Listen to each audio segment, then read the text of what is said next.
and carve your path to success, which begins just down the road in Southampton at Solent University. After 3 years here, you don't just get a degree. You get a ton of support, real-world experience and connections, and interview fuel. That's why we're in the top 25 for student satisfaction in the Complete University Guide. At Solent University, we're ready for the future. Apply now at solent.ac.uk/clearing. Eurotunnel Le Shuttle is a safer way to get to France and beyond, with social distancing built in. There's no scrum at security, hanging around for your bags, or shouldering strangers in your seat.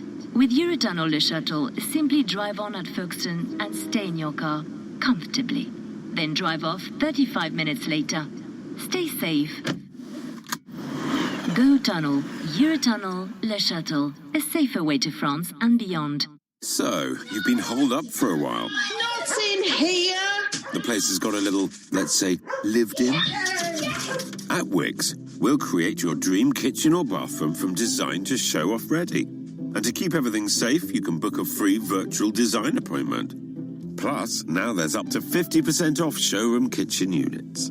Cure your house embarrassment safely with Wix. For more offer details, see wix.co.uk.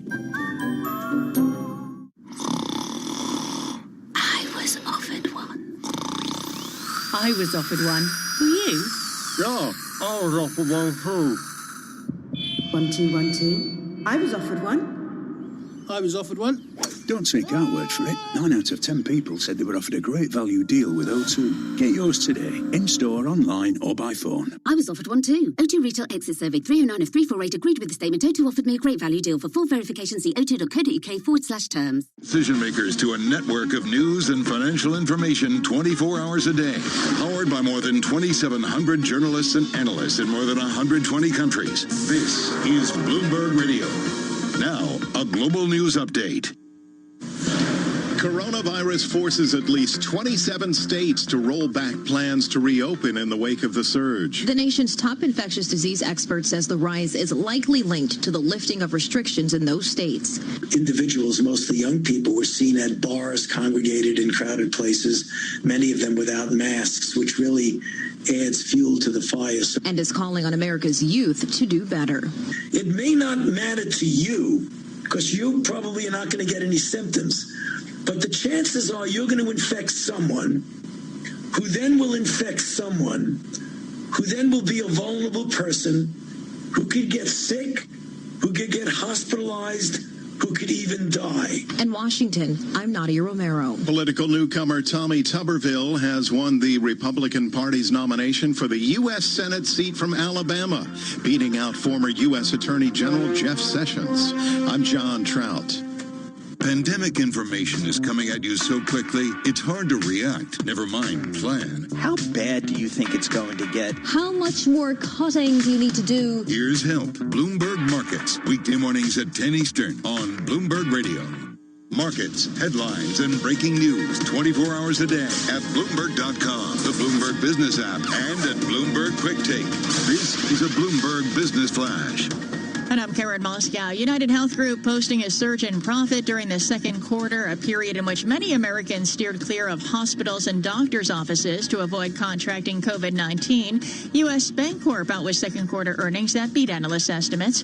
Stocks and U.S. stock index futures are rising, while the dollar weakening to a one-month low. Travel and leisure stocks climbing ahead of the opening bell after early data from a Moderna coronavirus vaccine trial raised hopes for a return to normalcy. And we check the markets every 15 minutes throughout the trading day on Bloomberg. S&P futures up about 32 points. Dow futures up 308. NASDAQ futures up 74. The DAX in Germany is up 1.6%. 10-year Treasury down 3/30 seconds, yield 0.63%. The yield on the 2-year 0.15%. NYMEX crude oil is up 1.25% or 50 cents at $40.79 a barrel. COMEX gold is down 0.2% or $3.70 at $18.0970 an ounce.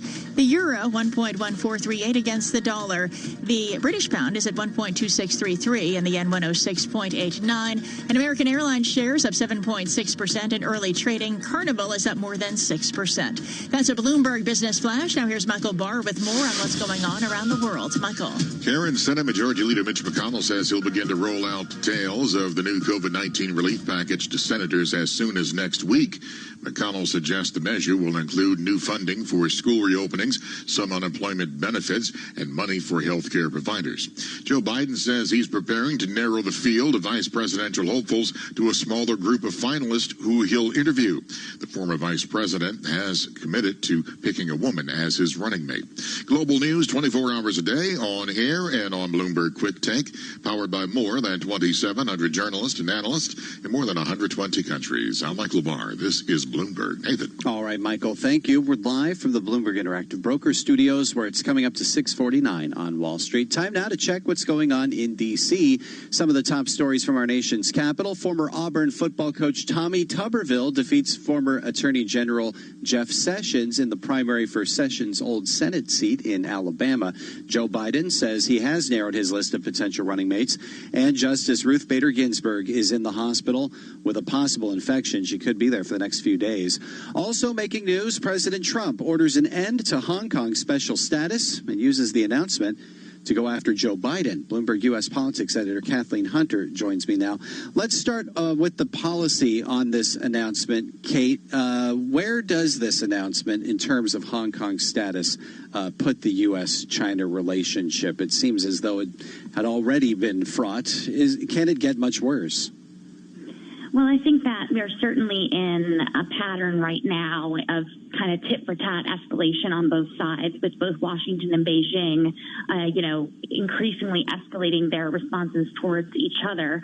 And it's interesting, to watch that unfold, given that, just a few months ago and even as recently as, last week, we were hearing assurances, everything from touting of the phase one U.S.-China trade deal to assurances from the Trump administration that is still, in fact, intact. And so I think it's a bit of a, modification in strategy from the White House, but one that makes sense for them politically at this stage. Yeah, it's interesting at that news conference yesterday in the Rose Garden, the president in the past has, couched his criticisms of China with, at least positive sentiment about his relationship with the president of China, Xi Jinping. We didn't hear that yesterday.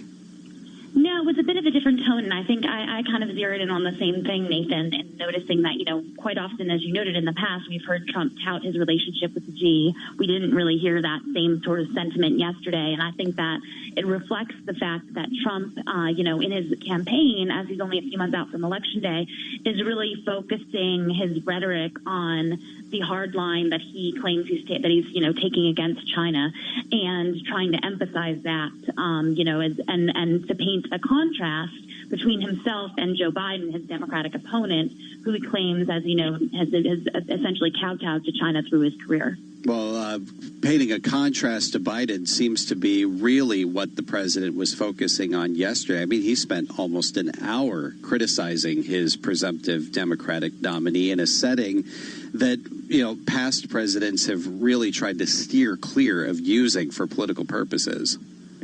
Absolutely, and that was one of the many striking things about the comments at the White House yesterday, is that, in the past, there's always really been this distinction between an incumbent president acting in his presidential capacity and acting as someone campaigning for re-election. And Trump has really blurred that distinction, no more so than yesterday, when, as you noted, he talked a lot about Biden, standing against the backdrop of the White House. And so that was a bit unusual. Trump is not a disciplined politician at all in that way. And so in some ways it's not surprising, but it was certainly very striking. And I would expect, particularly given the difficulty that they've had with staging rallies and getting him out on the campaign trail, we may see more of that in the future.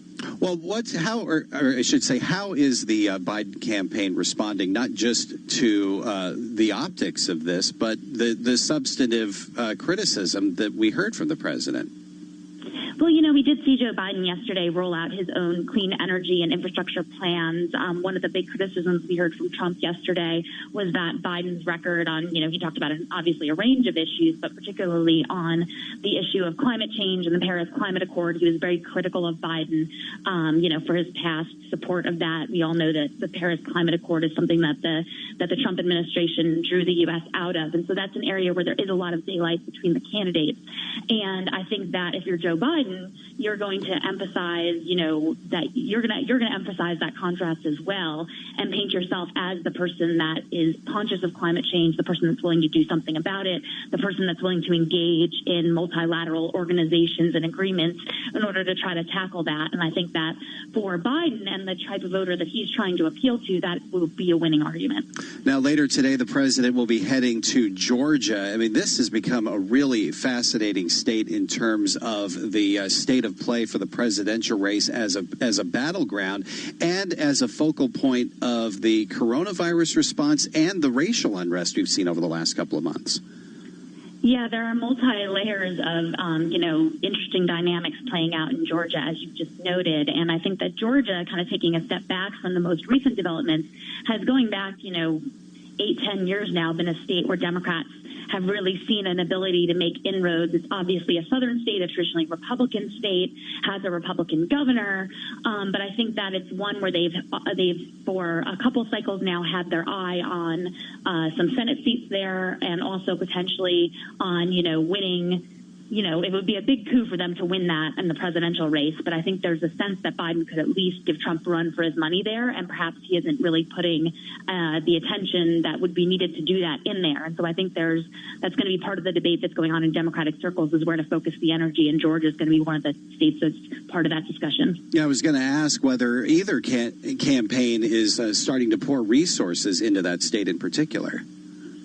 Well, we do see Trump heading there, and I think that is something that is significant. But I think that in terms of the map, we've really seen resources and energy being placed elsewhere thus far, but that could change as we get closer to November. All right, in our last less than a minute here, we did hear from Biden last night saying that he's narrowed his list of potential running mates. Of course, we're keeping an eye on that pretty closely. Where is he in the process now? Well, it sounds like they're in the process of finishing up, the vetting. That includes background checks. Nobody wants to name their vice presidentials and running mate and then find out something they didn't know that the opposition has found out about their running mate. And so that's part of the process. It sounds like they're completing that process now with we're getting, just within a couple weeks striking distance of the Democratic convention. And so I would expect, this is on this day 4 years ago is when Trump named Pence actually as his running mate. And so I think it will be interesting to see. We're probably getting pretty close, but maybe not quite there yet. All right. Thank you, as always, Bloomberg U.S. Politics Editor Kathleen Hunter. Karen. All right, Nathan, thank you. 6:56 on Wall Street. Time for the Bloomberg NJIT STEM report. It's brought to you by New Jersey Institute of Technology. Ranked in the top 2% nationally for alumni mid-career earnings and number 1 for student upward economic mobility. Learn more at njit.edu. Now here's what's making news in science, technology, engineering, and math. Amazon has a new cure for long supermarket lines, a smart shopping cart. The cart uses cameras, sensors, and a scale to automatically detect what shoppers drop in. It keeps a tally and then charges their Amazon account when they leave the store. No cashier is needed. The cart, called Amazon Dash Cart, will first show up at an LA supermarket Amazon is opening later this year. The store will have cashiers, but Amazon says it wants to give shoppers a way to bypass lines. Robots that can cook are in growing demand as virus-wary kitchens try to put some distance between workers and customers. Starting this fall, the White Castle burger chain will test a robot arm that can cook French fries and other foods. The robot, dubbed Flippy, is made by Miso Robotics. Flippy currently costs $30,000 with a $1,500 monthly service fee. By the middle of next year, Miso hopes to offer the robot for free but charge a higher monthly fee. And Facebook wants privacy disclosure disclosures to be easier to read. That's part of a white paper focused on potential regulation around the world. The Facebook document says customer privacy policies are too difficult for people to find and understand. The social network and others are facing a backlash from governments who want to tighten restrictions on how companies collect information. And that's today's Bloomberg NJIT STEM report. Futures this morning are higher, with S&P futures up 35 points, Dow futures up 353. And Bloomberg surveillance is straight ahead with Tom Keene, Jonathan Farrow, and Lisa Abramowitz. For Nathan Hager, I'm Karen Moscow, and this is Bloomberg. Should your kids go back to school? Ask Andrea. She's a teacher. We're doing everything we can to keep the children safe and happy at school, which is why it's great that more of those who can are coming back, not only for their education, but for their overall well-being too. It gives them a routine, helps develop their social skills, and they get to see their friends too. If your child is eligible, they should return to school. The government is working towards getting all pupils back in September. Stay alert, control the virus, save lives. Eurotunnel Le Shuttle is a safer way to get to France and beyond, with social distancing built in. There's no scrum at security, hanging around for your bags, or shouldering strangers in your seat. With Eurotunnel Le Shuttle, simply drive on at Folkestone and stay in your car, comfortably. Then drive off 35 minutes later. Stay safe. Go Tunnel, Eurotunnel Le Shuttle, a safer way to France and beyond. Get ready for the University of Bedfordshire. We've got all you need to make ambition become reality, to make lifelong friendships, to make contacts in your chosen industry, to make a name for yourself, to make it. In fact, we've got everything except your application. So get it in, sit back and relax. Wait, actually, check out our generous scholarships and bursaries for support at every step at beds.ac.uk. Okay, now you can relax. .com on the Bloomberg Business app and at Bloomberg Quick Take. This is Bloomberg Radio. The fact is we are likely facing a slower growth, a sluggish economy as we do recover out of this, and that is a great backdrop for secular growth. In an environment where unemployment is going up, and for those that are in work, there will be that fear of the spectre of unemployment coming down the tracks. A lot of businesses are not buying into the V. They see a different destination regardless of the journey. This is Bloomberg Surveillance with Tom Keene, Jonathan Farrow, and Lisa Abramowitz. From New York City for our audience worldwide, good morning, good morning. This is Bloomberg Surveillance with equity futures nicely positive. We're live on Bloomberg TV and radio alongside Tom Keene and Lisa Abramowitz. I'm Jonathan Farrow. Tom Keene, the reopening rotation reinvigorated in the last 24 hours. There's no question it's reinvigorated. I'm seeing it, John, in the equity markets where it's tranche after tranche of a new leg up, some of it off vaccine news. Frankly, some of it maybe off the Apple ruling in Europe as well. But, John, what I would really note now versus the last 400 days is we're finally on dollar support. We'll talk about this through the show. Let's not interrupt now. But on DXY, that blended dollar index with strong euro contribution there, we are really on the support of a signal to a weaker dollar. Tom Keene, it was the trade everybody was hoping would develop, then stalled in early June. It's that story of an equity market that drifts higher with tech underperforming, a treasury yield curve that starts to steepen, and a dollar that weakens. We see that on the screen this morning, Lisa. It's a tug of war between, let's face it, pretty negative corporate guidance and then the vaccine hopes that started yesterday evening. Yeah, I would argue that the vaccine hopes very much in the front of people's minds this morning, with a question of whether Moderna can jack up production as well as the regulatory approval that they need to get this out and distributed. Meanwhile, we're getting more guidance potentially from the big banks. Goldman Sachs reporting in about a half an hour time. We're expecting more of the same with respect to very good trading results. Then at 2 p.m., the Fed releases their July beige book. Not always the most interesting report, yet this one will be, because it will give some indication of how businesses are changing their expectations based on the resurgence in virus cases. And also today, OPEC Plus meeting to decide whether to extend production cuts. This is sort of the taper tantrum of the oil market, with this question of how much some of these nations might increase output as planned or perhaps push that back as the virus counts increase. I appreciate the enthusiasm, Lisa, of trying to sell the Fed Fed beige book. Well done. Thank you. Congratulations. Thank you. I try. I'm getting in my words out, Tom. It's still 7:02. Give me a break. I feel so bad. Up 35 points in the S&P 500. Little Johnny up up early today. Tom, this is a serious matter.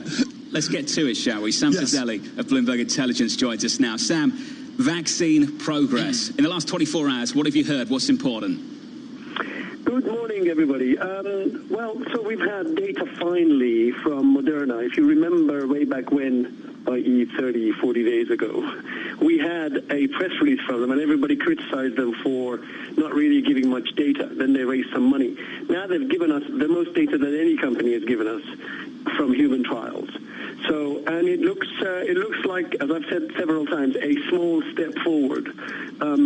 It seems to be as effective as the data that we got from Pfizer and BioNTech, and where there is possibility for comparison, we've done the comparison, and it looks as effective. One thing I wanted to highlight, though, is this: will we have a vaccine? Won't we have a vaccine? Let me give you this as an analogy, if I may.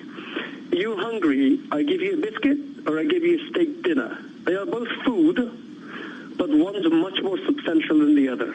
When we talk about vaccines, will we have a vaccine? Something may be available by the end of the year, but will it be the full-blown, well-studied, super safe vaccine? I doubt it. Sam, can you talk to us about side effects? Because there seems to be a difference of opinion from medical professionals on the side effects in this particular trial. Can you walk us through that?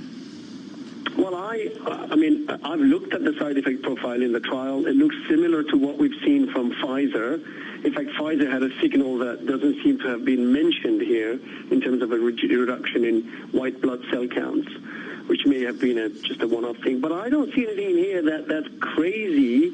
You clearly are getting a vaccine, a product that's quite active, and it makes the body react to it.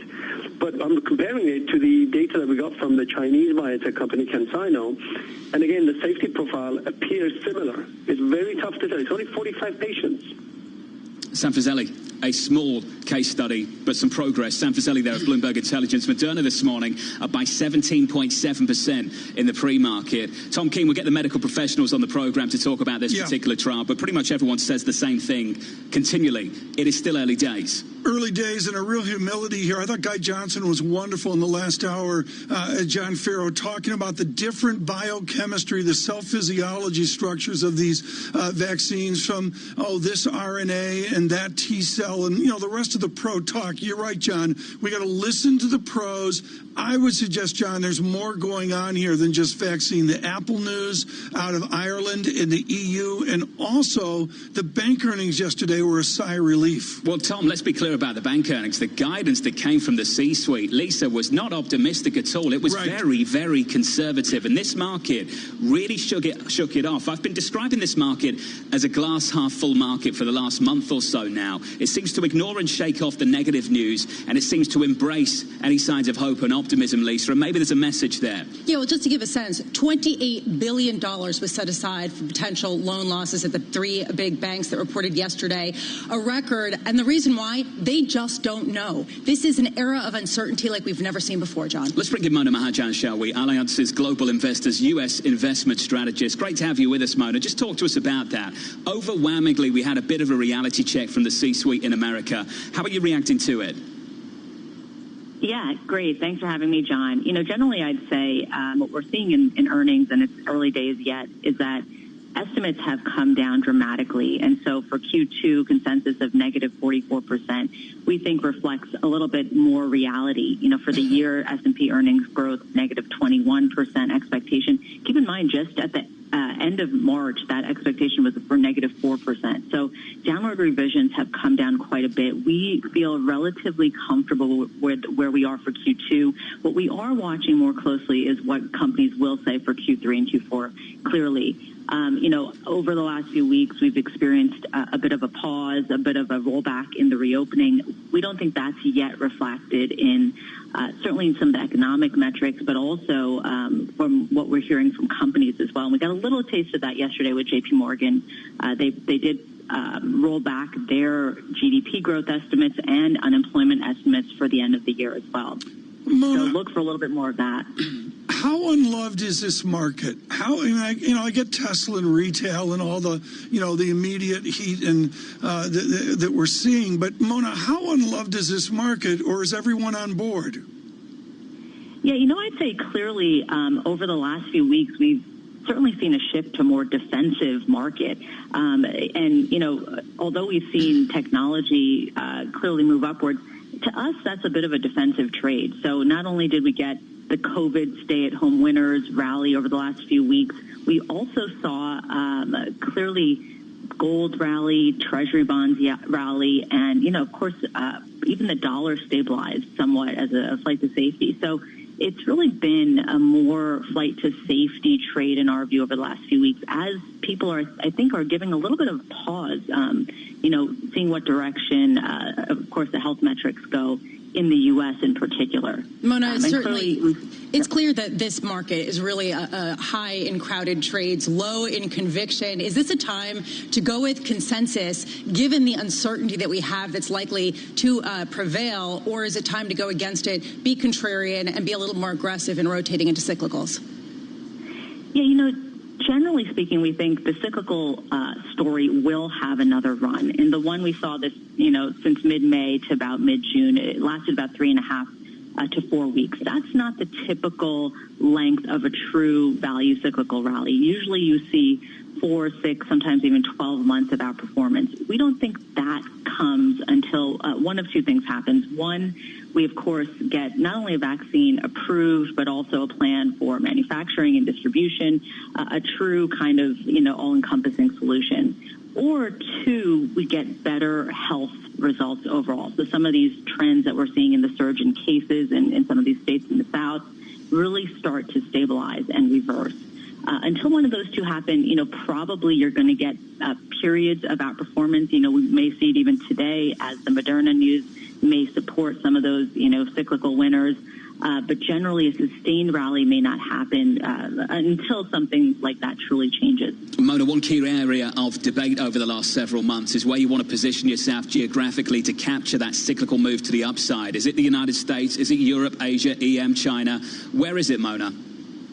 Yeah, great point. And clearly, I think there is room for, more distribution of regional, exposure in your portfolios. And we're seeing that over the last few weeks, and really since this quarter has started at the end of June, we've seen Europe outperform, and we've also seen Asia outperform quite nicely. There's a couple of reasons for that. One, of course, the health trends have been much better across the globe in both Europe and, areas like China.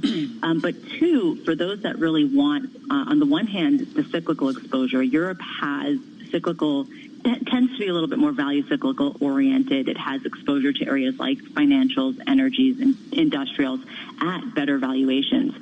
But if you also want the more COVID winner technology exposure, really China is probably the most comparable to the U.S. in terms of index breakdown. And obviously they're going through their own retail rally there over the last few weeks. But that's an area that we really think, first to get into this crisis, perhaps first to reemerge now. Northern Asia in general does have some attractive opportunities. So we do think, expanding your exposure beyond the U.S. is important over the next couple of quarters. Mona, great to catch up with you. As always, my best to you and to yours, the whole of the family. Mona Mahajan there of Allianz. Tom, this is an important subject for China right now. Developments yesterday evening with the President of the United States. Hong Kong very much in focus. Not a surprise for many people that the special trading status has gone. Tom Keene, several years ago, this would have been a humongous story. Yeah. And yesterday it was just widely expected. Well, it was widely expected, John. There's some emotion to it. And for those that know the history, of course, it was a huge event. What I find fascinating here, John, and the total mystery of getting to August is Bloomberg News writes today out of our Hong Kong bureau, led by Karen Lee, about the Hong Kong brain drain. And, John, this is something we're going to have to watch bank to bank, financial system to financial system. There's got to be a brain drain. And to me, John, it's a mystery how that brain drain will occur. We'll discuss it later on the program, Tom. With your equity market this morning elevated by 40 points to the S&P 500, we advanced by 1.26%. Later on the program, a conversation you don't want to miss. Patrick Harker, Federal Reserve Bank of Philadelphia president, coming up later this morning. From New York City, this is Bloomberg. Now Now with the latest news from New York City and around the world, here's Michael Barr. Tom, Lisa, John, thank you very much. At least 11 states are reporting record coronavirus hospitalizations. Florida is fast becoming the epicenter of a wave of the coronavirus outbreak in the U.S. The Florida Department of Health confirmed over 9,000 new cases yesterday, bringing the total to over 290,000. In South Florida, hospital officials have reported emergency rooms and intensive care units are nearing capacity. Biotech company Moderna has released the first results of its coronavirus trial, and the initial results are promising. All 45 people who were given the vaccine developed COVID antibodies. Phase 2 of the trial with 30,000 participants can start now. Dr. Shashak Ravi is the assistant director of the Stanford Emergency Department. The current data does not mean that the individuals who receive the vaccine will not get the virus. What the current smaller trial has shown is that the vaccine candidate is safe and that the side effect profile is low overall. Political newcomer Tommy Tuberville won the Republican Party's nomination Tuesday for Alabama's U.S. Senate seat. Tuberville defeated former Senator Jeff Sessions, who was trying to win back his old seat. The former U.S. Attorney General reflected on his sometimes rocky relationship with the president. On recusal, I followed the law.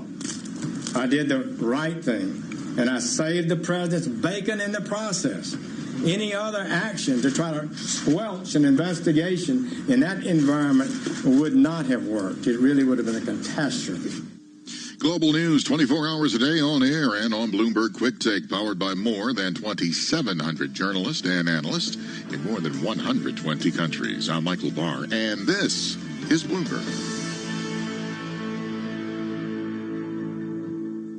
What's the true value of your custodial relationship? Ben Harrison of BNY Mellon's Pershing explains. As sophisticated investors demand more from their advisors, advisory firms, in turn, need to rely on their custodian to help them grow their complex businesses. At BNY Mellon's Pershing, supporting the rapid growth of RIAs is our #1 priority. We understand what it means to deliver true value to our clients who are looking for a custodian that is aligned with their best interest and delivers high-value solutions, all in an open architecture environment with flexibility, choice, and transparency. Learn why so many of the largest advisory firms turn to us for the financial strength, resiliency, and high-touch service that BNY Mellon Pershing provides. When you work with Pershing, we put your business first. Can your custodian say that? Learn more at Pershing.com or call 800-445-4467. Pershing Advisor Solutions, LLC. Member FINRA SIPC. I've always wanted to learn another language, but every time I try, it never sticks. So I decided to give Babbel a try, and I really like the teaching method of the app. I started with the beginner lesson on Babbel, and it starts with simple words and phrases, and soon you're putting those words into a conversation. Each lesson takes about 10 to 15 minutes, and they're all really different, which keeps things interesting. The app is really smart. It actually keeps track of the words I'm struggling with so I can practice them and get better. I chose Babbel because it was created by real language teachers. They built it around real life, how people actually communicate, and what they care about. I can't wait to use my new language skills in the real world. Dos cervezas, por favor. With Babbel, get conversational in Spanish, French, German, and more. It just takes 10 to 15 minutes a day. Now try Babbel free. Just go to Babbel.com and start learning a new language today. That's Babbel.com. Babbel.com. Influential conversations from Bloomberg Television.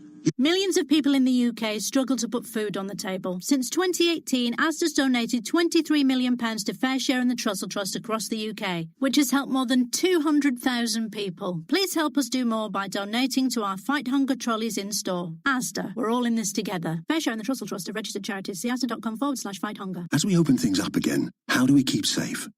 Max runs a cafe. We've worked really hard to make the coffee shop COVID safe. Keep 2 meters apart, or 1 meter with extra precautions. Follow our new one-way system. Use the extra hand sanitizer and try to stay at your table as much as possible. We can't wait to welcome everyone back, but please remember the safety guidelines so we can all stay open. Stay alert. Control the virus. save lives. Ever wondered how people's postcode lottery works? Easy. Your postcode is your ticket. And every weekday it gives you the chance to win £1,000 or £30,000 every weekend. And every month players in your postcode could win a share of £3 million. Join in at postcodelottery.co.uk/radio before midnight on the 23rd of July to play in the August draws. PPL manage lotteries on behalf of good causes. 16 plus. Conditions apply. Play responsibly. We've all watched what happened. Not a good situation. Their freedom's been taken away, their rights have been taken away, and with it goes Hong Kong, in my opinion, because it will no longer be able to compete with free markets. A lot of people will be leaving Hong Kong, I suspect. And we're going to do a lot more business because of it, because we just lost one competitor. Hong Kong will never be the same again. The President of the United States addressing that yesterday evening from New York City this morning. Good morning. Alongside Tom Keene and Lisa Abramowitz, I'm Jonathan Ferro. Your equity market advancing 40 points on the S&P 500, up by 1.25%. Tom Keene, for me, the direction of travel has not changed as far as China and Hong Kong is concerned, but the speed of the journey has really sped up over the last several months. The word suddenly, I used at some point this morning. Suddenly we're here, folks, on China. And, of course, we've had great interviews here from Lord Patton on down. But then there's the what of it.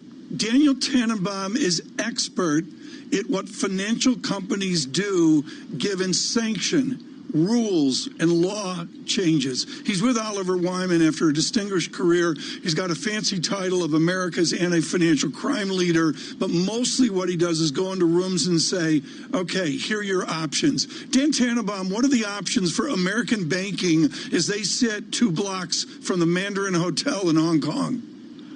Thanks, Tom. It's going to be a tough morning or day for U.S. banks operating in Hong Kong as they really think about what this could mean. I think it's really important to note, though, that sanctions weren't actually levied yesterday, but a framework was essentially established through the signing of the Hong Kong Autonomy Act.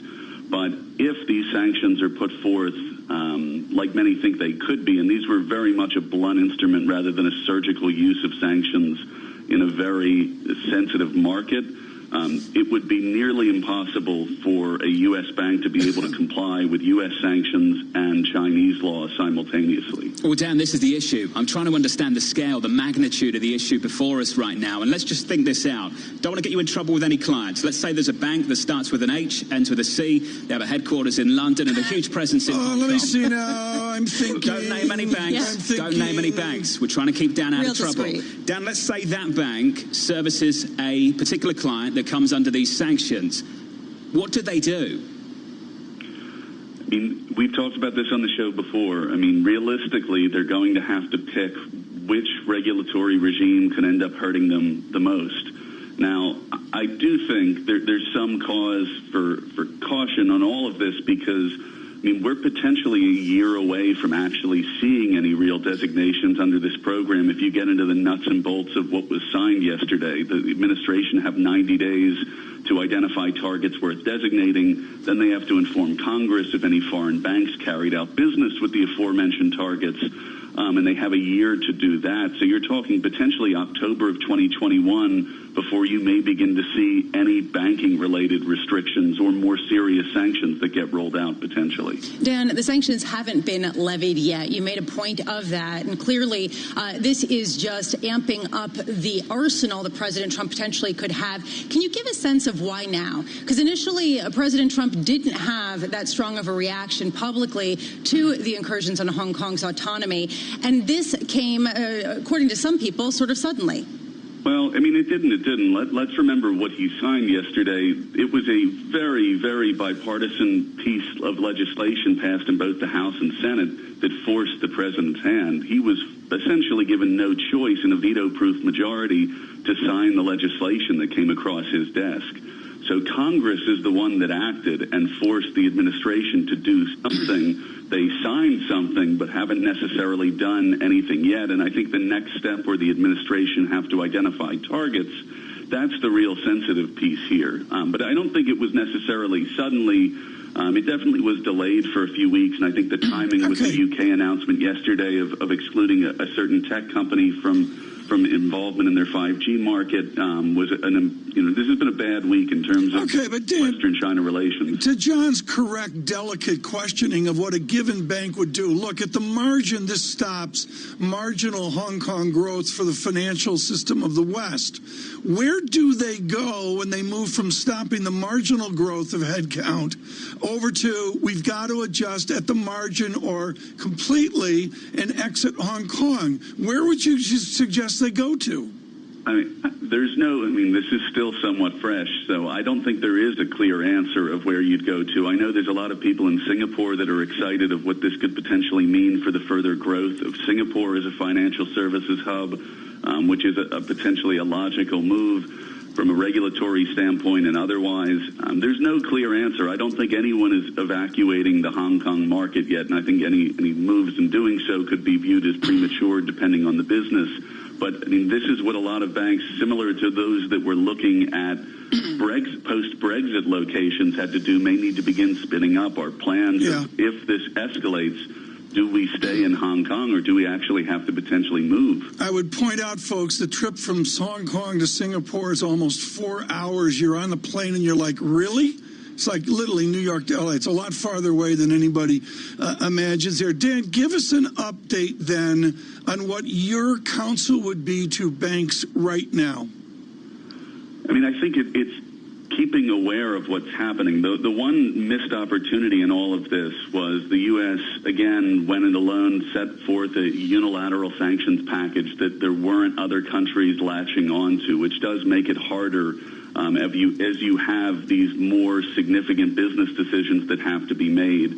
I think trying to establish what this could potentially mean, looking at the China response, which thus far has been focused similar to what it was last week with the designation of Marco Rubio and Ted Cruz in response to Uyghur sanctions. The Chinese response has been at least relatively measured, given I think they're aware that nothing has really happened yet.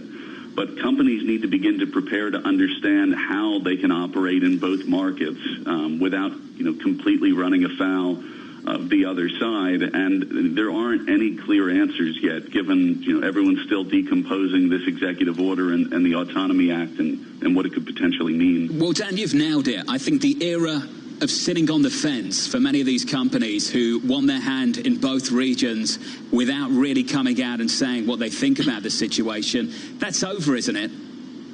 It does seem like that's over. I think the relations between U.S. and China have only continued to worsen over the last few months. And for banks that have grown their business in the APAC region, those that have significant business in the U.S., I don't know if they necessarily need to make any choices in the near term, but obviously this does pose a threat to the growth of the business going forward.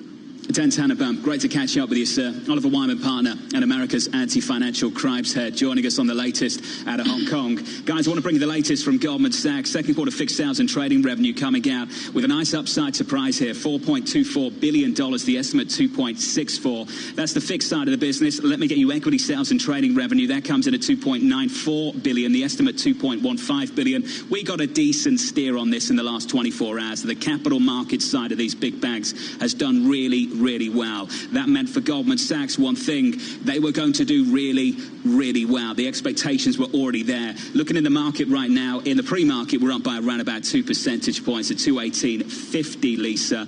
Upside surprise, yes. The outlook, guess what? One word.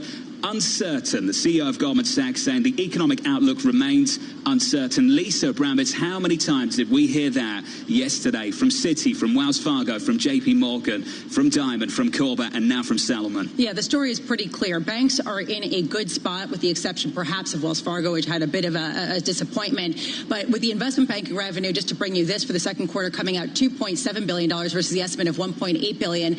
Basically, capital markets are screaming red hot. They are benefiting benefiting from the Fed's largesse as well as the federal government's programs to support the consumer. And yet this is all in preparation for a much bleaker future to come. Yep. Interesting with Goldman Sachs. They doubled down on their debt trading unit, even as Morgan Stanley pulled back.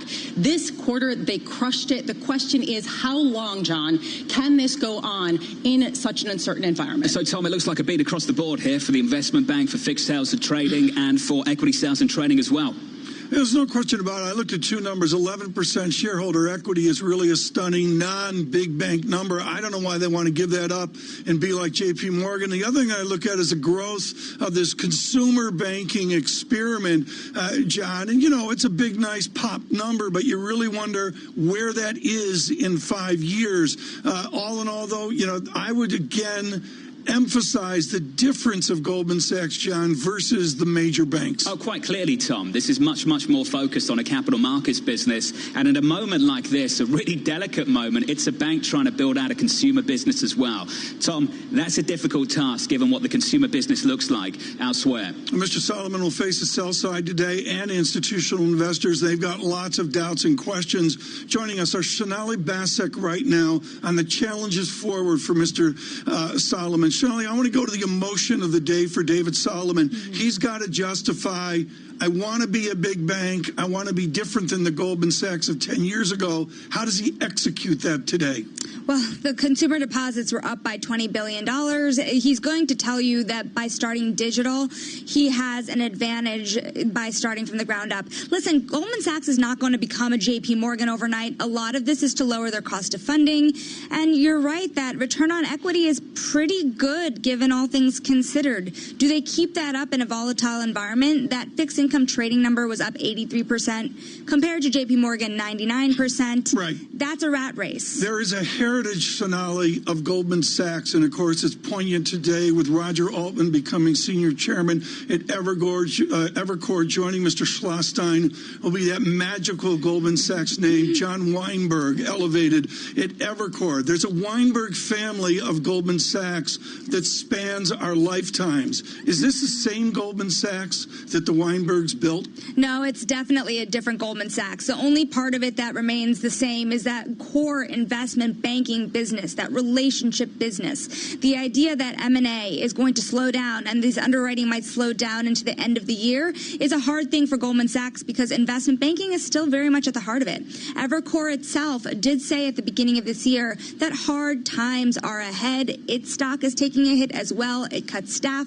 by 6-7%. So do we see those kinds of changes at Goldman when so much of its bank still relies on investment banking next year? And this is going to be the key question, Sonali, that we try to hear as we parse through these results. How reliable are the other aspects of the business in supporting profitability going forward as there is this fickleness, this historic fickleness in debt trading as well as investment banking fees at a time when people are expecting the issuance to cool off a little bit in the following 5 months. What have you seen initially in terms of the strength of the other businesses? The other businesses, listen, one of the ones that we haven't talked about yet that's very much worth talking about is the investing in a lending business. Goldman is trying to build up that merchant bank again, to Tom's point earlier. How much is Goldman the Goldman of the past? The Volcker rule is being really unwound. Goldman should be the main beneficiary of that. The equity investments did still take a bit of a hit here. It's not like we've seen in the prior quarter where that was actually the headline of the day. So maintaining some stability in that business will be important as they go out to raise billions of dollars to put to work. Stock up in the pre-market by 2.5% right now. Tom Keene, just going through the release right now. Investment banking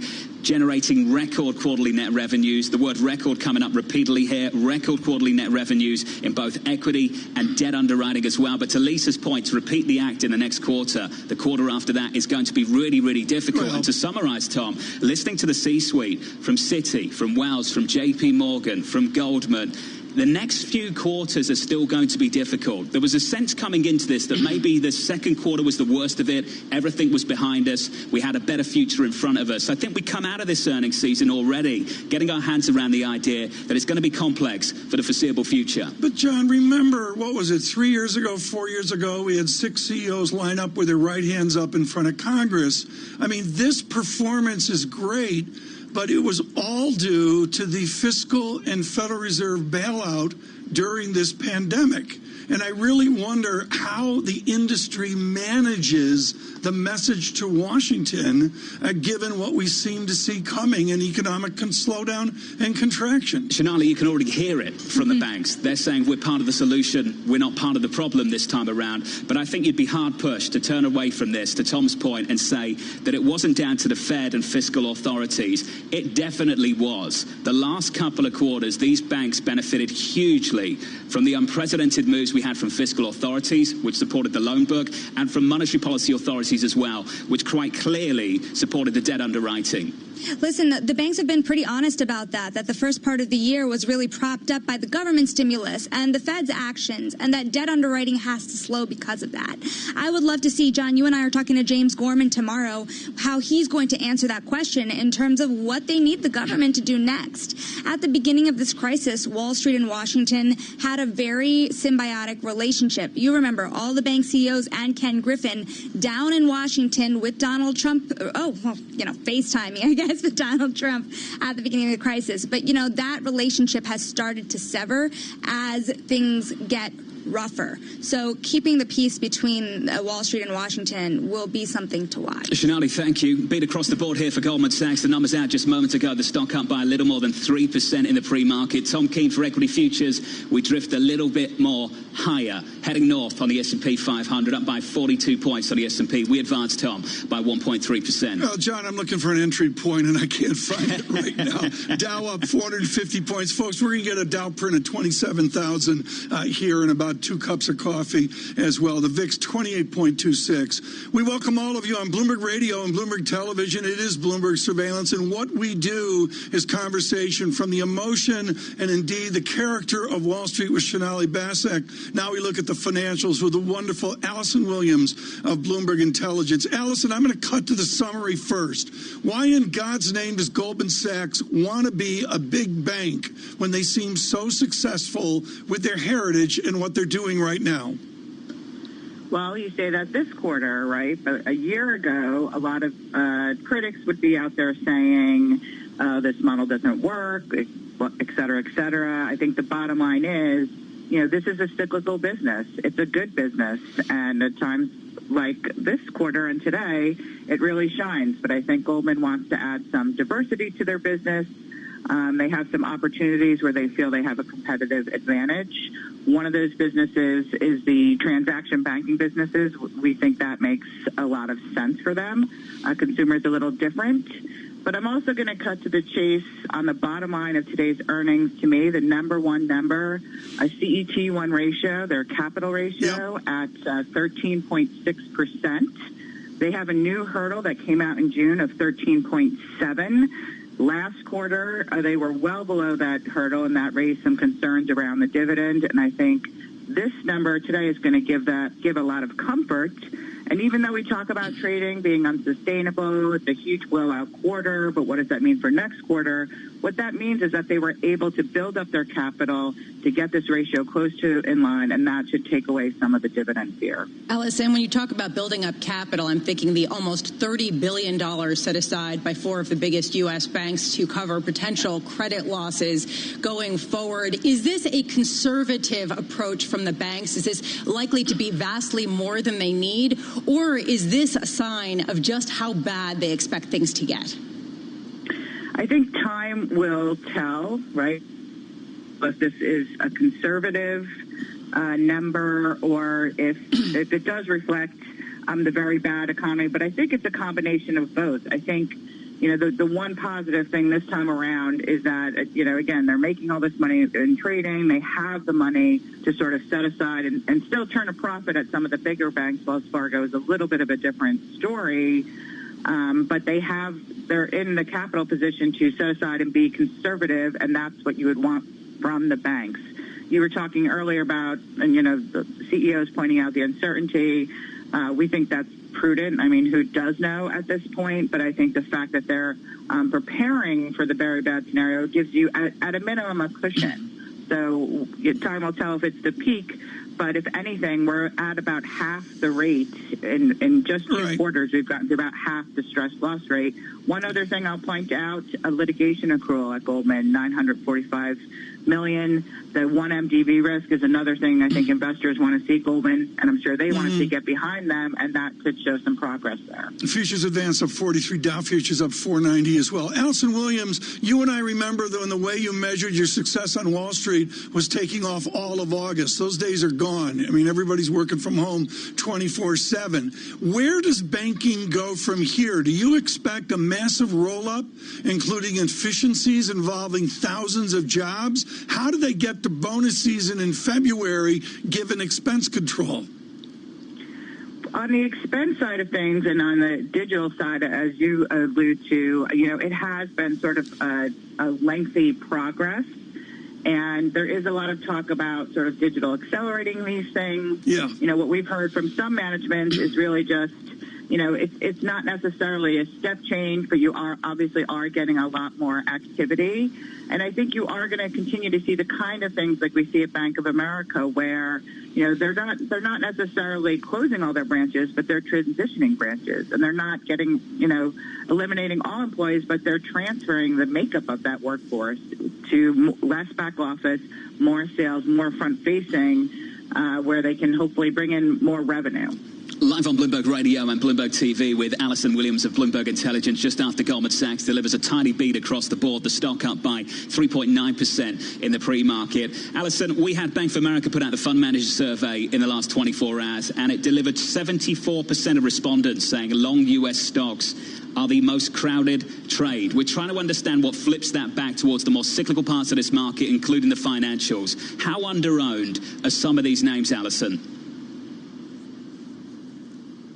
Two things. First, the financials have not sort of kept pace with the market recovery. It's tough to say if the financials are more bearish and seeing something a lot more negative in those trends, or if there's something else. And I think that something else could be this dividend concern. So we have sort of moved to a world where we're focusing more on income. For Goldman, it was more of a capital issue. And again, they've sort of come to where they need to be. But to the extent that we are still in an incredibly uncertain economy, you look at JP Morgan's comments yesterday, mathematically, they have tons of capital. They have very strong earnings. Mathematically, there's no problem with their dividend. However, if we start to go down into a much worse environment, does that sort of be the catalyst for banks to just go into capital conservation mode just to be prudent? And will there be increasing pressure from regulators? And so I think to the extent that the uncertainty continues to weigh and we have that worry, it is a little more difficult to the stocks. But I would point out, again, it's very different this time. It's not a capital concern in terms of that they need the capital to survive and be solvent. They just may want to conserve that capital to lend. Alison, great to catch up with you. Alison Williams there of Bloomberg Intelligence after Goldman Sachs delivers results. Some record numbers in that balance sheet. Across the board, a big beat for Goldman. The stock up by around about 4 percentage points. Tom Keene, Alison Williams mentioning the words of Jamie Dimon at JP Morgan just yesterday. Let me bring you some of those words. This quote captured everything for me. This is not a normal recession. The recessionary part of this you're going to see down the road. You will see the effect of this recession. You're just not going to see it right away because of all the stimulus. Tom, that's exactly what you were talking about. Well, the stimulus that we see within the relative success of these earnings, good morning, Wells Fargo, as well, and the banks to come all benefiting from it. John, what I would focus on here is everything gets sped up in a recession. The 5-year business plan becomes 3 years, and to get out to bonus season February is going to be a real task for these executives. Yeah, you can do efficiencies in that, but John Allison alluded to it, and frankly, Shonali Basak alluded to it as well. There's a new technology overlay on this, which is a great unknown. The digital side of this, and you, John, you know this better than I do because of your Britishness. The other parts of the world are way out front of us on taking in digital banking. I remember, Tom, moving here, say 4 or 5 years ago, and walking into a Dwayne Reed with a contactless payment card, using it, and the individual behind the counter looking at me like I was a magician. They'd never seen it before. Absolutely incredible how far behind the US is on digital banking. And I agree with you, Tom. The forces of this pandemic has just turned the accelerator up, put the pedal down on some of these forces. Everything has sped up.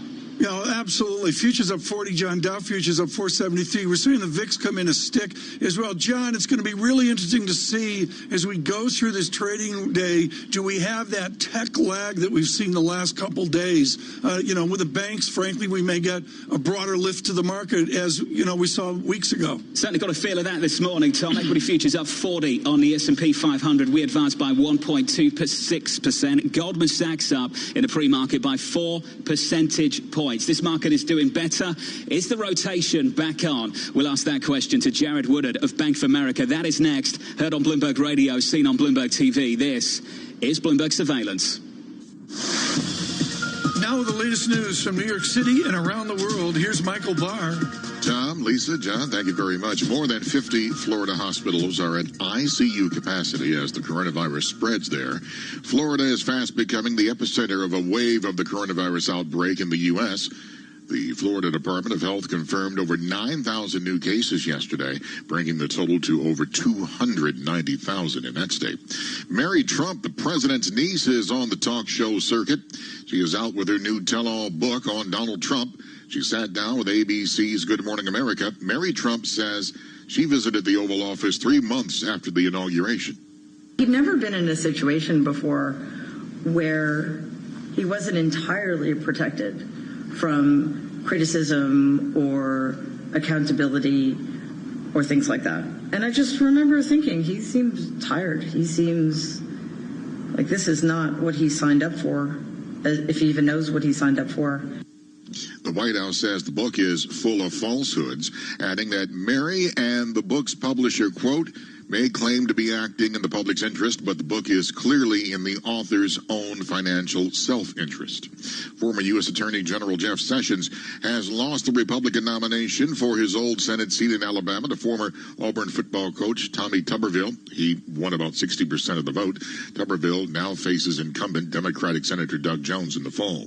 The Supreme Court says Justice Ruth Bader Ginsburg has been admitted to a hospital for treatment of a possible infection and will remain there for days.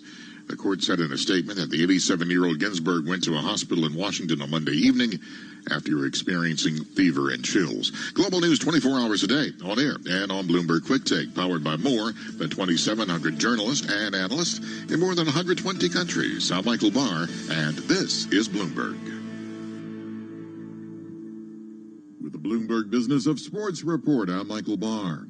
2 former NFL players have sued the league, the Players Union, and the medical board for agreeing to reduce the disability payments they received for life by tens of thousands of dollars a year. In March, the NFL and the Players Association agreed in a new labor deal to reduce payments to 400 former players who cannot work. The lawsuit was filed by Avian Kaysen, a running back with Detroit and St. Louis, and Donald Vincent Majkowski, quarterback with the Packers, Colts, and Lions.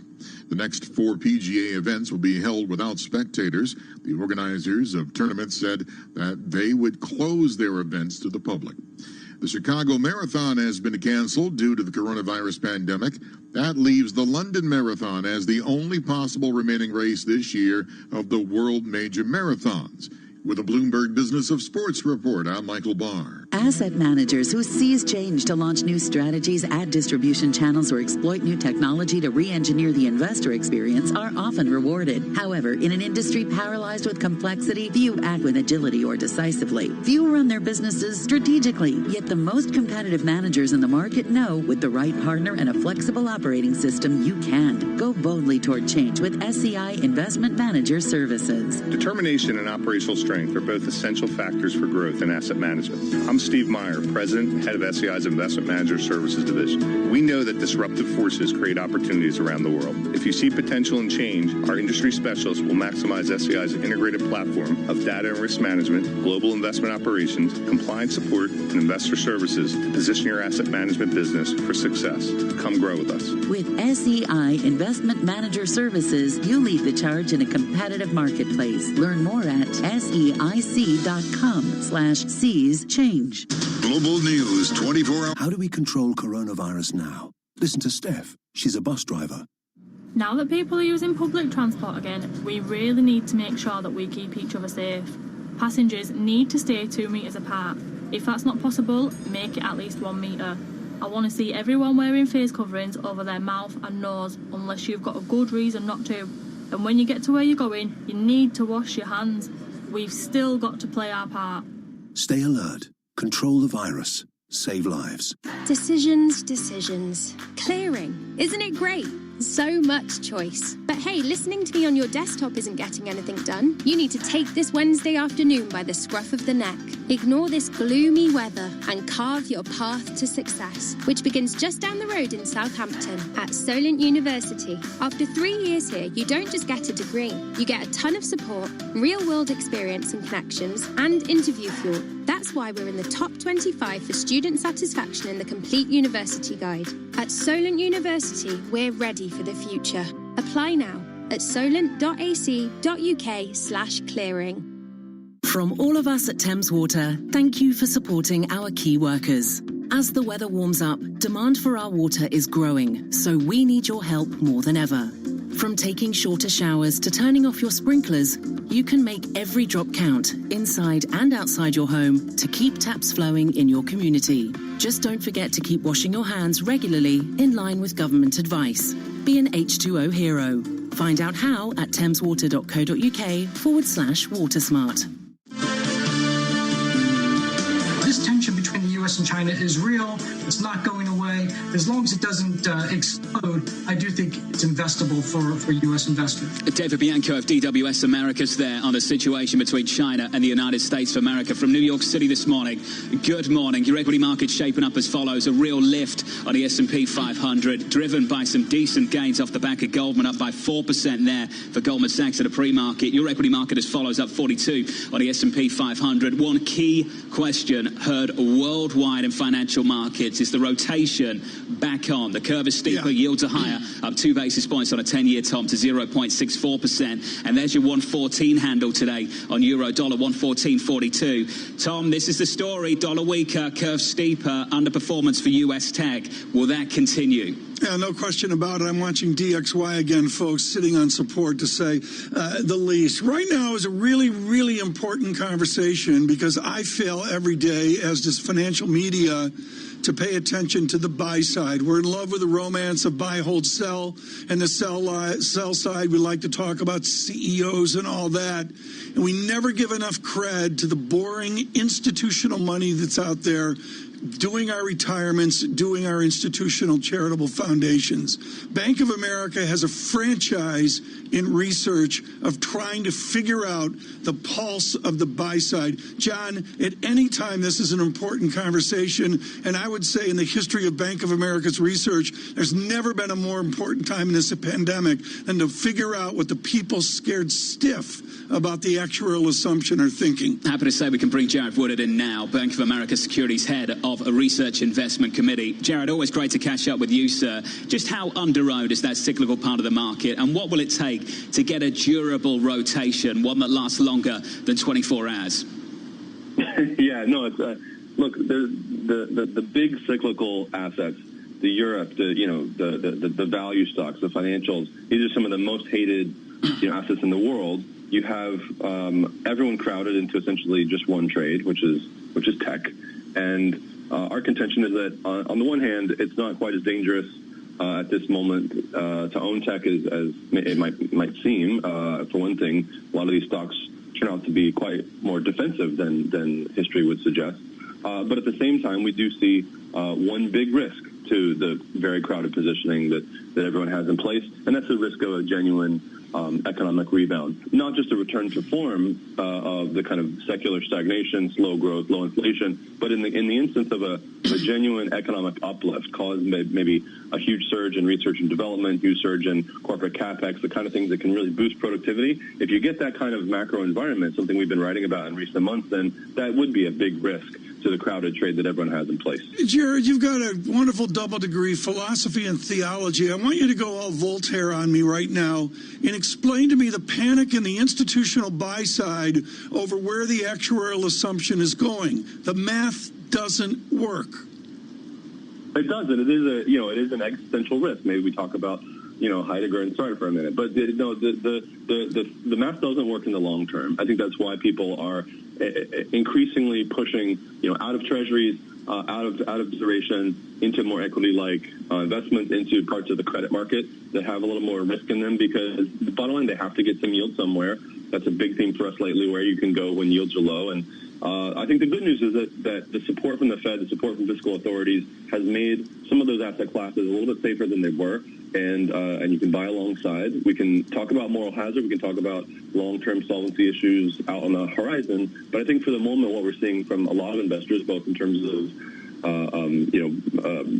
households, institutions, everyone really, are looking increasingly at some of these alternative asset classes and riskier parts of the credit market, because they do have to get a yield pickup somewhere. Yeah, Jared, you could look at philosophy, or you could look at there is no alternative and the bottom line. And the bottom line is, as you pointed out in your research, 77% of S&P 500 stocks are paying dividends that are higher than Treasury yields. How long can this subsist? How long can these companies keep such high dividends relative to benchmark borrowing costs without at least something giving and that gap compressing one way or another?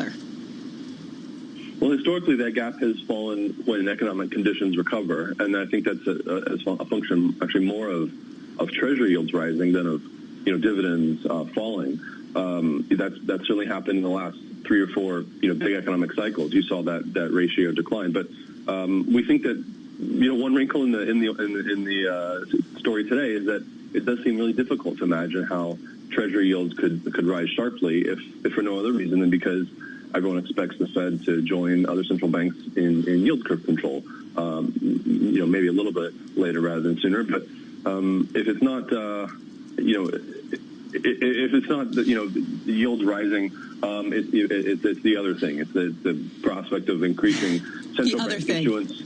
Issuance to fund expansive new investments, which would be really bullish for growth, but would also be painful for Treasury owners. And for that reason, that's why we say that it's all essentially one big trade. Either you're long duration, you're long technology, you're long defensives in various ways, or you're starting to look for avenues to bet on a meaningful economic rebound. Jared, there's also the other thing of companies cutting their dividends. How concerned are you about the fact that we've seen companies cut their dividends at the fastest pace on record so far this year, with a likelihood that that's going to continue in some shape or form going forward? It's possible. We're not overly concerned about that. I think at this moment, if for no other reason than because the amount of policy support that's come online has made some of those cuts, I think, unnecessary. There's certainly pressure, political pressure, maybe some pressure from shareholders to shore up balance sheets. In our fund manager survey this month, a lot of institutional investors continue to say, increasing buybacks, increasing dividends was at the very bottom of their list of priorities, which is very understandable at this moment in the business cycle. But as a medium-term question and longer, we don't expect a lot of cuts on that count. In fact, one reason we're suggesting investors start to take a look, just take a peek at European banks, for example, maybe add to your watch list, is because there is the prospect of dividends coming. Hey, Jared, the lack of conviction here. Take a look, take a peek. Now, let's pretend I'm a client and you call me up and you say, take a look, take a peek. What does that mean, Jared? Well, I know I'm being cagey because they are some of the least owned assets in the world. Our contention is that there's a really great value opportunity there if things continue to go well in Europe with regards to fiscal policy, and then as maybe they get permission to pay dividends again, that's a really profound opportunity. Okay, Jared, we're going to leave it there. Always great to catch up with you. My best to the team. Jared Woodard there of Bank of America. Tom, you know what this is about. So Jared can come back in a couple of weeks and just say, look, I told you to take a look, take a peek. Don't do anything. Just have a look. The wrap on the buy side, to your point, John, dead on, is as part of a carefully balanced portfolio. I mean, that's what the general counsel at every firm tells these guys to say. I mean, they're always hedging away towards diversification. They're doing that, John, in a market that's the most non-diversified I've ever seen. Chris Verone, John, just publishing moments ago, says watch equal weighted SPX. Yeah. which has really, really underperformed over the last month. Will it start to pick up again as we get that more cyclical rotation away from big tech? But the S&P 500 for futures advancing 43 points on the S&P. Up next, Robert Tipp at PGIM Fixed Income from New York this morning. Good morning to you all. This is Bloomberg.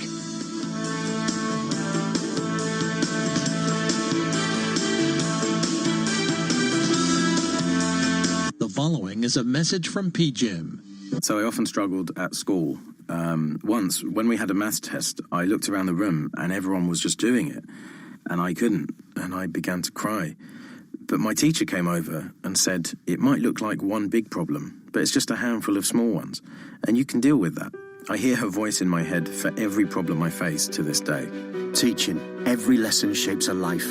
You could get £26,000 tax-free to train as a teacher. Subject to eligibility, selected subjects only. Search Get Into Teaching. Get glowed up with Pay and Glow. All the brightest bits of O2, but without the contract. Bright bits like 6 gig of data for just £10 and unlimited minutes and texts. It's our best Pay and Glow deal yet. Plus get all the other bright bits of O2 like priority and monthly data rollover. Search O2 Pay and Glow.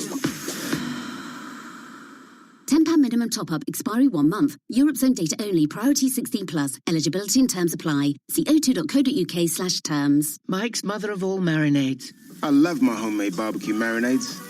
The only problem is no one else does. So today I'm trying something new. Caramelized crispy pork belly tumbled in sea salt, red chili, black pepper and sugar. And sweet sticky chicken fillets in tangy mango, coconut and lime. This is amazing. Yeah, because you didn't make it. Introducing the new Fire Pit range, exclusively at Tesco. Food Love Stories, brought to you by Tesco. Available in the majority of larger stores while stocks last. You love TuneIn for live breaking news from CNN, MSNBC, Fox, CNBC, and more. But when you can't catch your favorite show as it airs, it might just be a click away as a podcast. Search your favorite news station to explore all the on-demand news shows on TuneIn. Where do sports, culture, and basketball nostalgia collide? On their podcast, Knuckleheads, NBA veterans Quentin Richardson and Darius Miles sit down with athletes, musicians, and entertainers to get brutally honest, totally unguarded conversations about everything from current events to untold stories from the golden era of sports. Kill O'Neal. You know that, right? I tried to tip dunk all the free throw line one time. Search Knuckleheads on TuneIn to listen. Looking to freshen up your listening on TuneIn? Head to the homepage to discover something new. There you'll see custom recommendations based on your listening habits, along with new episodes of shows you've enjoyed in the past. Uncover your next audio obsession on the homepage. To help keep you and your loved ones safe, TuneIn has the latest guidelines from the CDC. Indoor gatherings, wash your hands and don't touch your face. Stay at least 6 feet from people you don't live with. Wear a mask. Don't share food, toys, or other items, and avoid shared surfaces. Open windows for better ventilation. Try to avoid gathering indoors as much as possible. For the latest stories and updates on COVID-19, search Coronavirus News on TuneIn. You know, while we're playing these ads, you could open Facebook, Twitter, or Instagram and follow @TuneIn to learn about the best stuff to listen to around the app. Or you could just sit there and listen to these ads. Get social. Get social. Financial and business news anywhere. We've actually given the matter quite a bit of thought. Let's get now to our guest joining us from Bangkok. She joins us on the phone from the Hudson Valley. Bloomberg Radio, the Bloomberg Business app, and BloombergRadio.com. What does that moral leadership look like to you? Bloomberg, the world is listening. From the financial capital of the world, 24 hours a day at Bloomberg.com, on the Bloomberg Business app, and at Bloomberg Quick Take. This is Bloomberg Radio.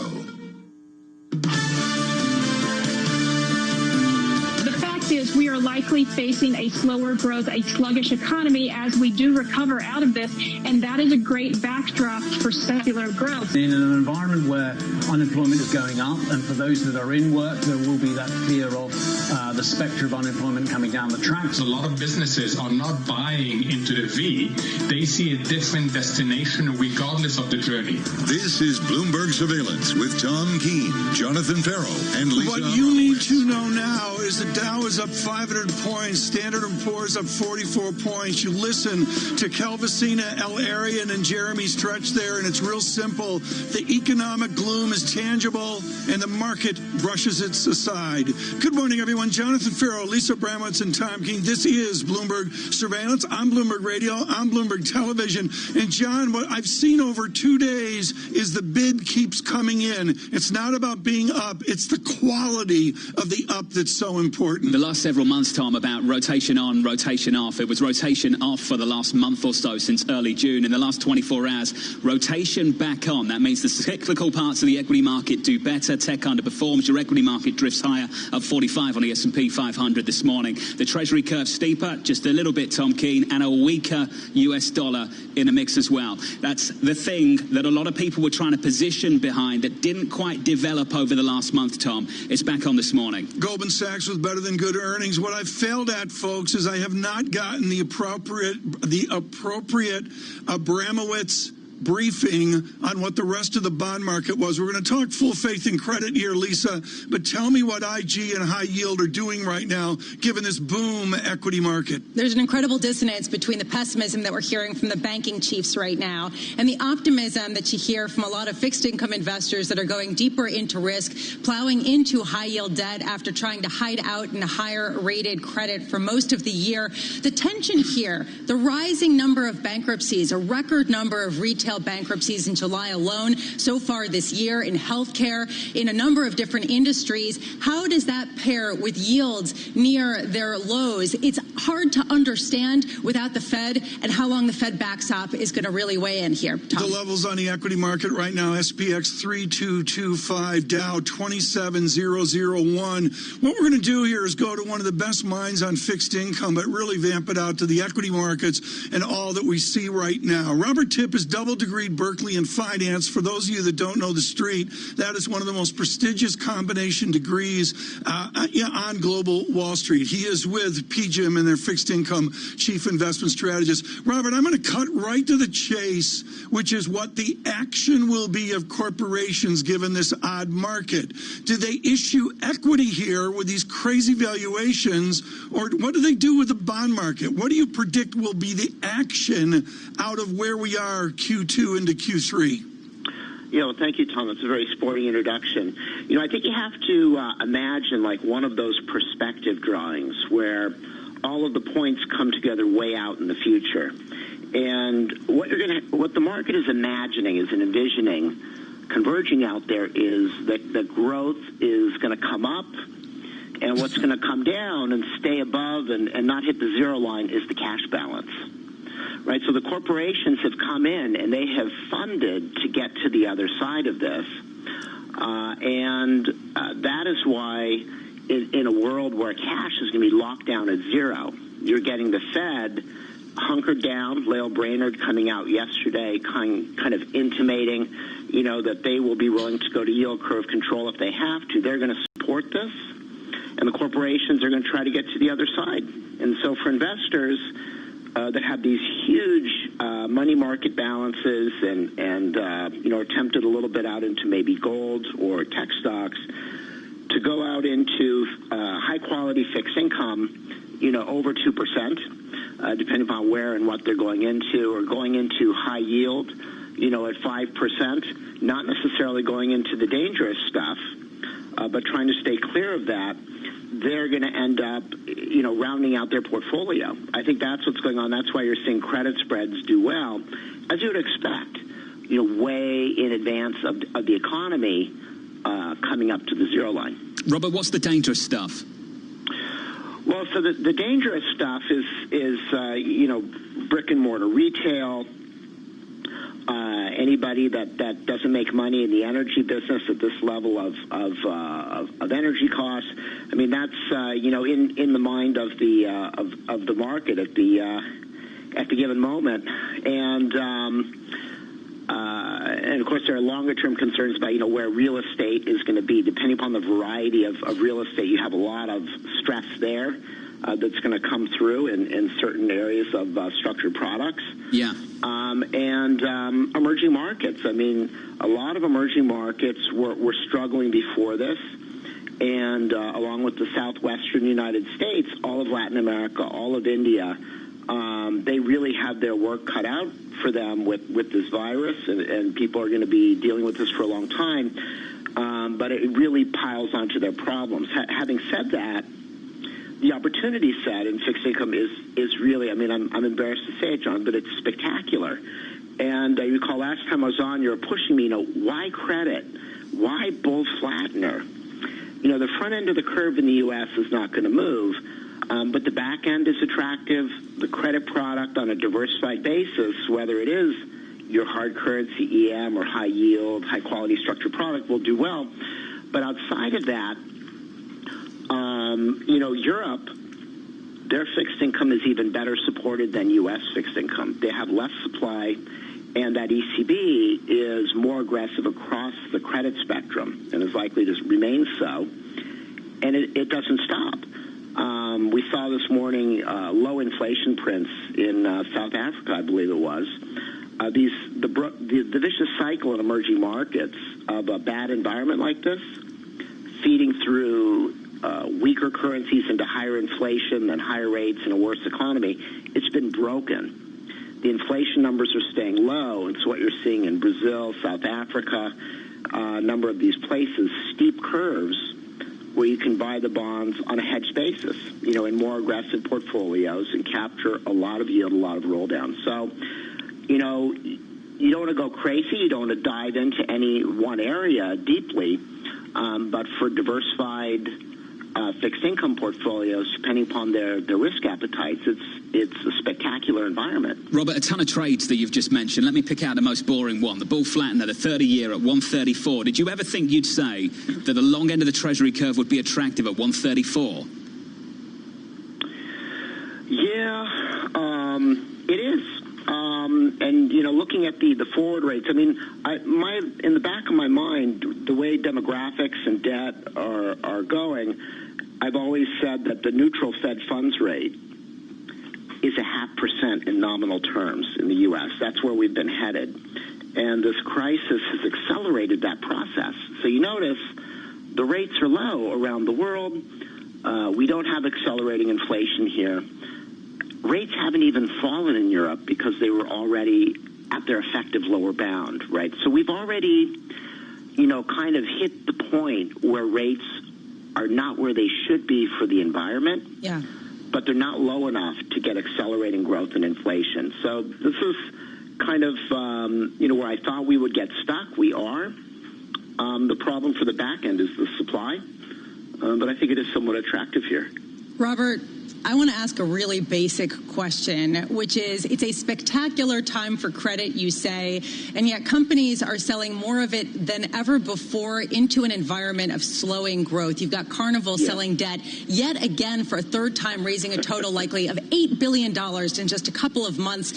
The bridge to the other side is expensive. The other side is not one of robust growth. What's the risk longer term that you're just not going to get paid back at a time of excess debts and slow growth?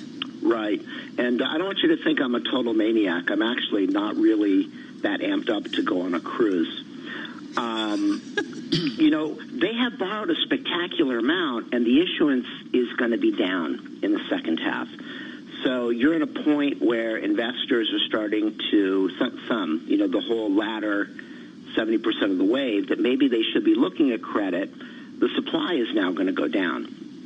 And so I think the issuance has been, I think we've done more than last year's full issuance volume in the first half this year. And this is an environment where CapEx is going to be diving. Right, so this is just to meet burn rates, and so you're going to get a very positive technical environment here, despite the fact that your defaults are going to be high in these pockets of high risk that we mentioned earlier. Hey, Robert, I'd never call you a maniac. Very, very thoughtful stuff, as always. Robert Tipp there of PGIM, Fixed Income Chief Investment Strategist and Head of Global Bonds. In your equity market, Tom, we just keep pushing higher, up by 1.4% on the S&P 500. Goldman up by 4.6%. Tom, the story that you're looking for, the equal way to start getting that lift again off the back of that rotation, you see it in futures, really. NASDAQ futures underperforming S&P 500 futures. The muscle of big tech that's dominated over the last month, that fades in the last couple of days. John, I can't concentrate because I think Mr. Tip there had a great idea. Should we be doing like a Bloomberg surveillance cruise, the three of us? Oh, my God. Why don't you go first, and then when you get to the other side of that cruise, just give me a call, Tom, and I'll consider The bridge to the other side. I'll take that. We can leave New York Harbor and go up to Boston and 106.1 FM in Boston. A couple of problems here, Pick up Tom. Cerulean, One is the cruise itself. Two is a vacation together, which I don't think we're ready for. We could fly into Milan. It's Take too the soon for surveillance this, train to Tom. Venice. Can you just drop the we? Do the cruise. Just replace the we with I will. I will fly into Milan. You're going to have a good time. Enjoy. Report back to us. I think, what do you think, Lisa? Like the surveillance Yeah, I think you should take a trip. We could all, I'd wear my bow tie with my swimsuit, but... I've seen the vacation pics. I know that you wear a bow tie. I don't know about the swimsuit, and no one needs to see that. Tom, it's great to be with you, as always. Alongside Lisa Bramett, I'm Jonathan Ferro. In your equity market right now, we drift higher by 46 on the S&P 500, up by 1.44%. I just got this image now that I really want to get rid of. Coming up on this program, right? Patrick Harker, Federal Reserve Bank of Philadelphia president, joining Michael McKee. A conversation just around the corner, 20 minutes away. This is Bloomberg. Now with the latest news from New York City and around the world, here's Michael Barr. Tom, Lisa, John, thank you very much. Senate Majority Leader Mitch McConnell says he'll begin to roll out details of the new COVID-19 relief package to senators as soon as next week. McConnell suggests the measure will include new funding for school reopenings, some unemployment benefits, and money for health care providers. The cost of the emerging Republican package could reach $1 trillion. Democratic House Speaker Nancy Pelosi says without a comprehensive federal strategy for the country, the devastating virus and its economic toll will persist. With coronavirus cases surging in some parts of the country, the nation's top virus expert acknowledges it's hard to know who to trust. Dr. Anthony Fauci tells Georgetown University medical experts in general can be relied on. I believe, for the most part, you can trust respected medical authorities. I believe I'm one of them, so I think you can trust me. But I would stick with respected medical authorities. Fauci says some countries have been more effective at managing the pandemic than the U.S. because they shut down almost entirely. The niece of President Donald Trump is calling on her uncle to resign. Mary Trump spoke to ABC's Good Morning America about her new tell-all book. She was asked what she thought was the single most important thing people should know about her uncle. He's utterly incapable of leading this country. And it's dangerous to allow him to do so. The White House says the book is full of falsehoods, adding that Mary and the book's publisher, quote, may claim to be acting in the public interest, but the book is clearly in the author's own financial self-interest. Global news 24 hours a day on air and on Bloomberg Quick Take, powered by more than 2,700 journalists and analysts in more than 120 countries. I'm Michael Barr, and this is Bloomberg.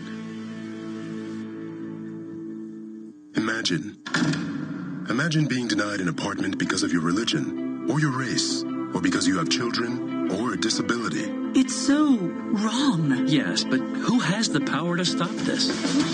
You do. Each of us has the power. The law is on your side. It's illegal for landlords to discriminate because of race, color, religion, sex, national origin, disability, or familial status. If you suspect that you have experienced housing discrimination, file a complaint with HUD immediately so we can investigate it. Fair housing is your right. Use it. To learn more, visit HUD.gov/fairhousing. That's HUD.gov/fairhousing. Or call 1-800-669-9777. 1-800-669-9777. A public service message from HUD in partnership with the National Fair Housing Alliance.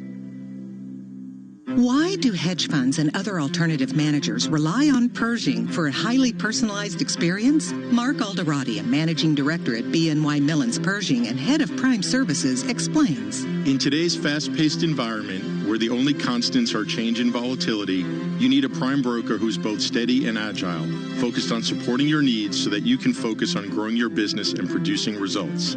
Exceptional client service and advocating for our clients is at the core of what we do. Our award-winning high-touch team is just one of the benefits of working with BNY Mellon. We help alternative investment managers create great experiences for their clients. Whether it's customized financing, securities lending solutions, platform access, or outsourced trading, BNY Mellon's Pershing is a prime broker who's committed to this business and dedicated to meeting your evolving demands. To learn more about the unique and industry-leading solutions for hedge funds and other alternative managers, visit Pershing.com. Pershing LLC. Member FINRA, NYSE SIPC. Millions of people in the UK struggle to put food on the table. Since 2018, Asda's donated £23 million to Fair Share and the Trussell Trust across the UK, which has helped more than 200,000 people. Please help us do more by donating to our Fight Hunger trolleys in store. Asda, we're all in this together. Fair Share and the Trussell Trust are registered charities. See asda.com/fight hunger. Should your kids go back to school? Ask Andrea. She's a teacher. We're doing everything we can to keep the children safe and happy at school, which is why it's great that more of those who can are coming back, not only for their education, but for their overall well-being too. It gives them a routine, helps develop their social skills, and they get to see their friends too. If your child is eligible, they should return to school. The government is working towards getting all pupils back in September. Stay alert, control the virus, save lives. Decisions. Clearing. Isn't it great? So much choice. But hey, listening to me on your desktop isn't getting anything done. You need to take this Wednesday afternoon by the scruff of the neck. Ignore this gloomy weather and carve your path to success, which begins just down the road in Southampton at Solent University. After 3 years here, you don't just get a degree. You get a ton of support, real-world experience and connections, and interview fuel. That's why we're in the top 25 for student satisfaction in the Complete University Guide. At Solent University, we're ready for the future. Apply now at solent.ac.uk/clearing. The banks will take the income hit this quarter, and in the fourth quarter, when they write off the loans, they'll deduct the money from the reserves that are being established today. And that's why the capital markets numbers are so important. And the capital market numbers are good. They are better than good at Goldman Sachs. That was Gerard Cassidy there of RBC in the last 24 hours. Capital markets and a series of the big banks really, really delivering. From New York City this morning, good morning. Alongside Tom Keene and Lisa Abramowitz, I'm Jonathan Ferro. In your equity market, we're near session highs, up 43, call it 44 points higher on the S&P 500. We are higher by 1.37%. Goldman Sachs near session highs as well in the pre-market. That is up by 4.34%. There is a lift to this market, Tom Keene, a rotation into the banks once again, away from big tech for the euro, a stronger euro, a weaker dollar against the bulk of G10, euro dollar 114.44. And that's your mildly steeper, mildly higher treasury curve. Yields up by 2 basis points to 0.65%, Tom.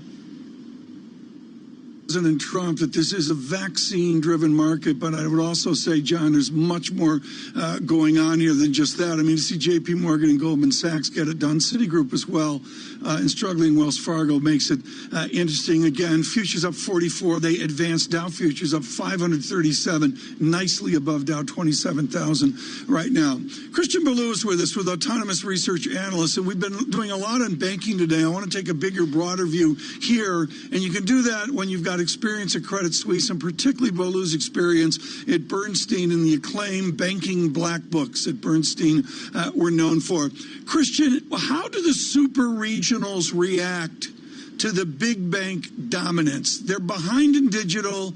Is it just, do you just presume a banking merger roll-up frenzy coming off of the realities of digital banking? Good morning, Tom, John, and Lisa. Thanks for having me on. So I don't particularly cover the regionals, and I more cover the capital markets names. I think what's very clear is the strength of the capital markets just adds a lot of diversity to your earnings stream, which tends to be particularly helpful at times like this when the economy is under stress and credit-sensitive earnings are under stress. So that's very helpful at times like this in particular. and particularly for stocks like Goldman Sachs, where they have a particular strength in capital markets. You and Brad Hintz used to walk around with neck braces. There was so much whipsaw in capital markets. Is it still there, or are they actually on a more consistent stream of revenue generation and then down the income statement to cash flow and profit? That's a great question, Tom. It's still inevitably volatile. Ultimately, capital markets are a function of markets, which are very volatile. But the business models have transformed over the last decade. They're far less volatile. They're much more client-driven. The banks take far less credit risk. Much of that risk is being pushed into the shadow banking system. So it's still volatile, just like markets are volatile. But from an earnings perspective, you certainly see a much more consistent and client-driven sort of earnings streams from the U.S. Investment banks. Utilities, that's sort of how people are referring increasingly to banks in an era of increasing regulation and capital buffers. Christian, if they are more utilities and the credit loss aspect is taken off the table, as well as the potential gains from any economic growth or decline, how much does this become an income gain? And this is Allison Williams of Bloomberg Intelligence was talking about a dividend game more than anything else. It's a great question. I think if I look at Goldman Sachs, for example, in the middle of a fairly steep recession, year to date, they're posting ROEs of close to 9%, right? So that gives you a sense, really, of the resiliency, particularly of the world diversified players, which are the bigger banking institutions. It is a fair question. I think ultimately that is more of a regulatory question for the Fed. If you look at what's happened recently, the Fed has tried to restrict capital return into a recession. So it's unclear if the Fed will be willing to allow banks really become income plays and pay out much more in dividends, just because you want that sort of capital buffer in a downturn. But it's a fair question. I think what this recession has really proven is really the resiliency of the models. I mean, relative to what the Fed told you in things like the stress test, the banks have performed far better in terms of their trading businesses. Looking right now, Goldman Sachs shares ahead of the market open up 4.2%. Christian, looking ahead to the next half of the year, we've been saying that the capital markets business, the trading business, cannot continue its stretch that was unprecedented, at least what we've seen so far in the second quarter. Which business in the big investment banking sector will lead in the coming up months? It's a good question. So it's actually no real surprise here. In the very early cycles of or at the end of an economic cycle and the very early cycle, there's always a lot of demand for capital markets activity, whether it's just equity raising, debt raising, and just moving risk assets around, which tends to drive trading activity. So that's inevitably going to slow down over the next couple of quarters. I mean, Goldman Sachs put up almost 150% year-over-year gains in FICC. That's unlikely to sustain. But we still think, as some of the work we've done suggests that there could still be some strength going forward. But what we would expect is maybe businesses like M&A, which are currently depressed, to maybe start to pick up, not so much in the back half, but maybe over the next few years as we move past the election cycle and corporates gain more confidence to take big strategic decisions. Christian, you're brilliant. Got to get you back on the show soon. Thanks for giving us some of your time this morning. Christian Bolu there of Autonomous Research. Lisa, you mentioned the other side of the business, the underperforming side of the business is the consumer division. Christian was talking about M&A. You are going to need the weakness, the laggards in these businesses to really pick up in the next coming quarter, because we've seen capital markets dominate in the previous quarter. To get a repeat act is going to be a huge, huge lift. Especially at a time when you had JP Morgan's Jamie Dimon coming out and saying that the consumers are not acting as they normally do during a typical recession. Their balance sheets have been fortified by federal support. Not so much going forward, potentially, if we don't get those enhanced unemployment benefits extended at the end of this month, as well as other stimulus measures. What happens then to all of these consumer loans and that business? Tom, it's a C-suite reality check, and I don't think they're being pessimistic. I think they're just being open, honest about the uncertainty in the months and maybe even year ahead. Yeah, there's no question about it. And they got it. If these guys know they're not virologists. And come on, it's all about the vaccine. And today, a big lift. Futures up 46 right now, John. But yes, I agree. They're just being transparent. What I really want to know, John, we've talked about this less this week, is this path from furlough to layoff to firing. That's a mystery. And where the Fed is left in it all. Up next on this program, a must-watch interview. Patrick Harker, Federal Reserve Bank of Philadelphia president, live on Bloomberg TV and radio. This is Bloomberg.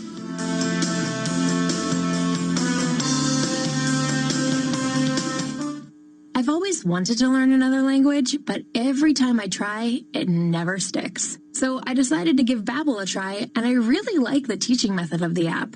I started with the beginner lesson on Babbel, and it starts with simple words and phrases, and soon you're putting those words into a conversation. Each lesson takes about 10 to 15 minutes, and they're all really different, which keeps things interesting.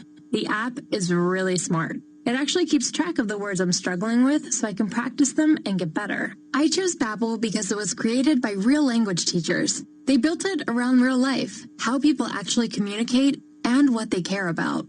I can't wait to use my new language skills in the real world. Dos cervezas, por favor. With Babbel, get conversational in Spanish, French, German, and more. It just takes 10 to 15 minutes a day. Now try Babbel free. Just go to Babbel.com and start learning a new language today. That's Babbel.com. Babbel.com. NJIT, New Jersey Institute of Technology, makes innovation happen. The university helped biomedical engineering professor Tara Alvarez launch a startup that may revolutionize vision therapy. Our startup through NJIT is called Ocular Motor Technology. We create virtual reality vision therapy in a head-mounted display. So it's gaming, and basically we're sugarcoating the therapy so that children and young adolescents don't even realize they're doing therapy.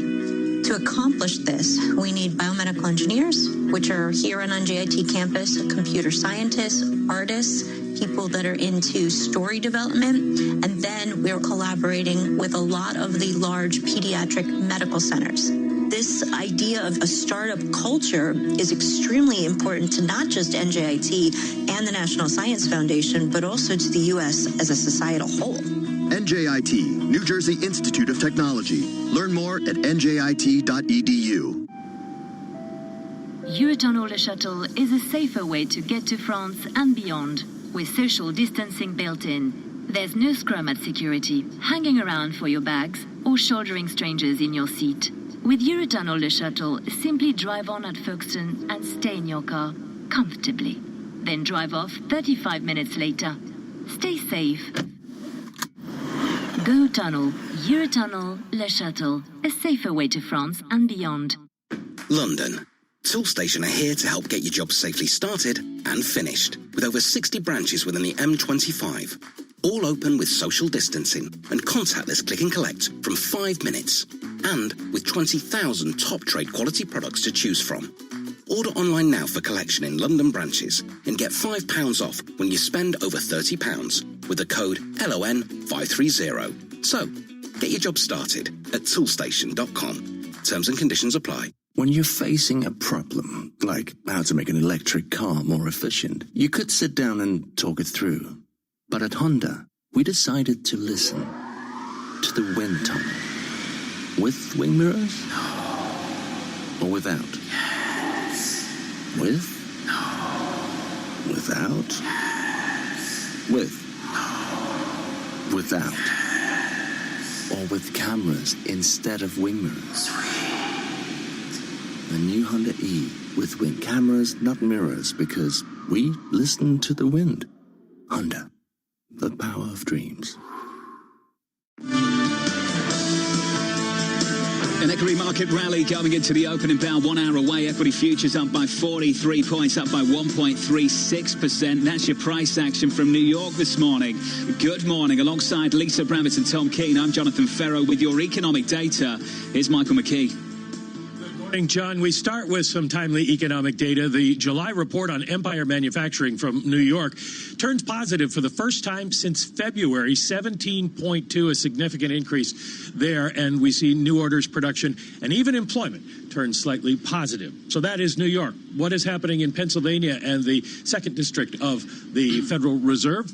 Joining us now is Patrick Harker. He is the president of the Philadelphia Fed. Good morning to you, Pat, and thanks for joining us. I mentioned New York.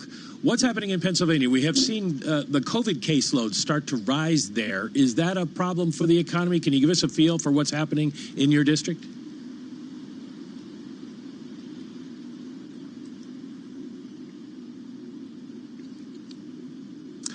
Looks like we're having a little bit of trouble with Pat Harker, so let me bring in John right now, and we'll see if we can get Pat with us in just a second here. Hey, Mike, we'll come back to you as soon as we can get that connection sorted out. A bit of a technical problem there, but don't worry, Patrick Harker is standing by quite visibly waiting for this interview to begin, so when we iron that out, we'll come back to you. Looking at the equity market right now at 44 on the S&P 500, up by 1.37%. Tom, Mike mentioned that Empire Manufacturing number in New York City for the month of July, a really big upside surprise. And I just wonder, Tom, how much of divergence we are set to see regionally in America, given what's happening across the Sun Belt and the slower, more conservative reopening we see play out in New York. John, you're dead on in that there's such a partition right now between the challenges of Florida and Texas. Granted, Arizona statistically doing a little better today on the pandemic, and the heritage of statistics from the Empire State Statistic out of Buffalo, but also, as Michael gets ready for this interview, out of Philadelphia. I can't emphasize enough, John, the heritage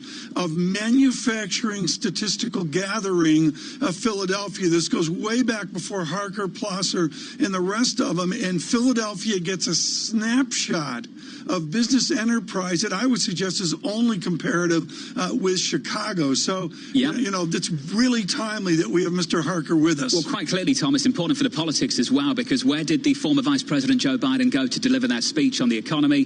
He went back to the hometown nearby, Scranton, Pennsylvania. That is going to be a huge focus going into November. Lisa, for this market, the aggregate numbers for the U.S. economy will only tell you so much in the month ahead. We're going to have this huge fragmentation beneath the surface. What you see playing out in California as they reverse the reopening process, in Texas, where you might start to see the consumer and businesses pull back, already evidence that economic activity is stalling. Will we see a more seamless pickup in New York City and beyond for the state of New York? And how far can that go, given what's happening elsewhere? Yeah, John, by the time we get a lot of this data, it's dated, right? I mean, this is the high-frequency era where there's such a shifting environment based on the virus. And what you're seeing in the weekly index of indicators that the New York Fed put out, and they put out yesterday, it's showing a decline, highlighting this concern right now about what is going on, John, with respect to the increase in viruses. Lisa, thank you very much. Looking at this market right now, up by 45 points, Tom. We advanced by 1.4% on the S&P 500. The data is going to be very difficult to read, as Lisa points out, in the coming weeks. We're going to rip off the script right now with the advantage of having Michael McKee with us. Some technical difficulties with the president of the Philadelphia Fed. But, Michael, you are encyclopedic on this. I think of the National Association for Business Economics. Tell us what Philadelphia does, Mike, that assists the chairman of the Fed in knowledge about traditional manufacturing. Well, it's not just the manufacturing in the Philadelphia area. It's their longtime Philadelphia Fed survey, which comes out tomorrow, that gives you a rich database to track changes in the overall economy. Now, obviously, like the rest of the country, Philadelphia has become more service-oriented in recent years. It does sound like now, Tom, we have Pat Harker with us. Good morning, Pat. Can you hear us? I can. Good morning, Michael. Right. Good morning. I was just touting the Philadelphia Fed survey. We got the Empire survey just a few moments ago. First time it's positive since February. I wanted to ask you off the top how things are going in the Pennsylvania area. I know that the COVID case rate has risen a little bit. Are you concerned that you fall back into the same situation that we're seeing in the Sun Belt states? So in the tri-state region, Pennsylvania, New Jersey, and Delaware that we cover, we have seen a little bit of an uptick in the COVID cases. But the governors have taken action to slow the opening a little bit. So I'm not that concerned right now. I think generally the virus is pretty well controlled here. It's still a tragedy, and there's still a lot of work to be done. but I'm not very worried at this point for this region. What's your view of the economics of the region? How hard have you been hit? How hard are you going to be? So the region is, the manufacturing sector has bounced back. We saw our last report last month. We are seeing some good news there. We are, particularly the city of Philadelphia itself, is predominantly eds and meds, and I'm concerned about those. I'm concerned not just about the large medical institutions, which have lost a lot of revenue because of elective procedures being curtailed or delayed, but also in the rural communities here. Those rural health systems have been hurt quite badly through this process. What about the overall U.S. economy? Now that we've seen this flare-up across much of the country, are you revising your economic forecast or your outlook? Yeah, so prior to this, we saw a pretty big hit in first half of this year, probably about 20% hit in GDP in the first half. We thought it would bounce back around 13% in the second half, ending around 6-7% down in GDP for the year, and unemployment around 10%. We are revising it right now because with the virus surging in the south and southwest of the country, we are concerned about that. I'm very concerned about that. So this is going to be a slow recovery. Until we get the virus under control, we can't get the economy back to full throttle. You mentioned eds and meds. The eds part of it is your specialty. You came up as an educator. How important is it to get the schools open? How important to the economy this fall? Oh, it's very important, but we have to do it carefully. Because we don't want to put people at risk. You start, for example, we know that in the child care business, about half the child care institutions, many of them are small companies that are taking care of children. About half of them closed, and of the remaining ones, they lost about at least 50% capacity in remaining open. So it's just simply, if people can't find care for their children or be able to get their children to school, they're going to have a hard time working. And particularly in a knowledge economy where people's productivity is really their knowledge, if they're concerned about their children and that's weighing on their mind, it's human nature. They're going to be less productive. So I think it's very important, but we can't do it in a way that puts the children or the communities at risk. Well, obviously a lot of risks for the economy that don't seem to be reflected in equity prices. Are you concerned about the level of stocks at this point and whether or not it's sustainable, or we might be seeing a bubble that could pop and take the economy with it? So the equity market, the stock market, is a measure we look at, but I often remind myself it's not the real economy. So for me as a policymaker, I'm looking at the signals coming from the real economy, employment data, inflation data, and so forth. That is my main concern right now. Well, do you think there is any role for the Fed, though, in perhaps controlling the rise of equities at this point? At this point, we at the Fed had to act early and aggressively to help stem the damage from this unprecedented pandemic. And we did that. And so that was job one. Now, as we start to climb out of this, hopefully sooner rather than later, we will address other issues. But we had to act to secure the economy and help save as much of the economic infrastructure in the country as we could. What more can the Fed do? Lel Brainerd suggested yesterday that you let the economy run hot for a while and explicitly say you're going to let it inflation rise. Is that a strategy on the table for you? So we've been saying for a long time that the 2% inflation goal is symmetric, which means we should overshoot it. We're having a difficult time doing that, like all developed economies. I'm supportive of the idea of letting inflation get above 2% before we take any action with respect to the Fed funds rate. Do you think that at this point the Fed can do a lot to stimulate the economy, or is it really up to Washington and the fiscal side? I think there are things we can do. Our toolkit, we continue to lend, and we have that authority. But, yeah, I think the main issues that we're facing right now tend to be on the fiscal side of the house. I would agree with that. What would you like to see? What's the most important thing to come out of Washington? What kind of aid? I know you don't want to mention a specific program, but what kind of thing? Where's the economy weakest that needs help? So I think a couple of things I worry about. And again, I don't want to tell Congress what to do, but there are things I worry about. One is a cliff effect of unemployment insurance. Yes, there is a need to get people back to work, and people want to go back to work. But we can't just cut it off, because if we cut it off, people stop spending, and that'll be a hit on the economy. Second, we're seeing the same kind of cliff effect with state and local governments. If they start laying off lots of people, we talk a lot about anchor institutions. Well, one of the big anchor institutions in our economy are state and local governments. So they need some help. So those are two that I think are really important. And the third that I worry about, and we're doing a lot of work at the Fed on, is small businesses, how to maintain the strength of small businesses, particularly for minority communities. The National Bureau of Economic Research recently put out a report saying it's about 40% of Black-owned small businesses have closed during this pandemic. This is not only decimating to those businesses, but to the communities they serve. Well, what can the Fed do? You are banking supervisors. Yesterday in a speech, you were critical of the Paycheck Protection Program for being focused more on bank relationships rather than need. How do you redesign that, or where can the Fed act?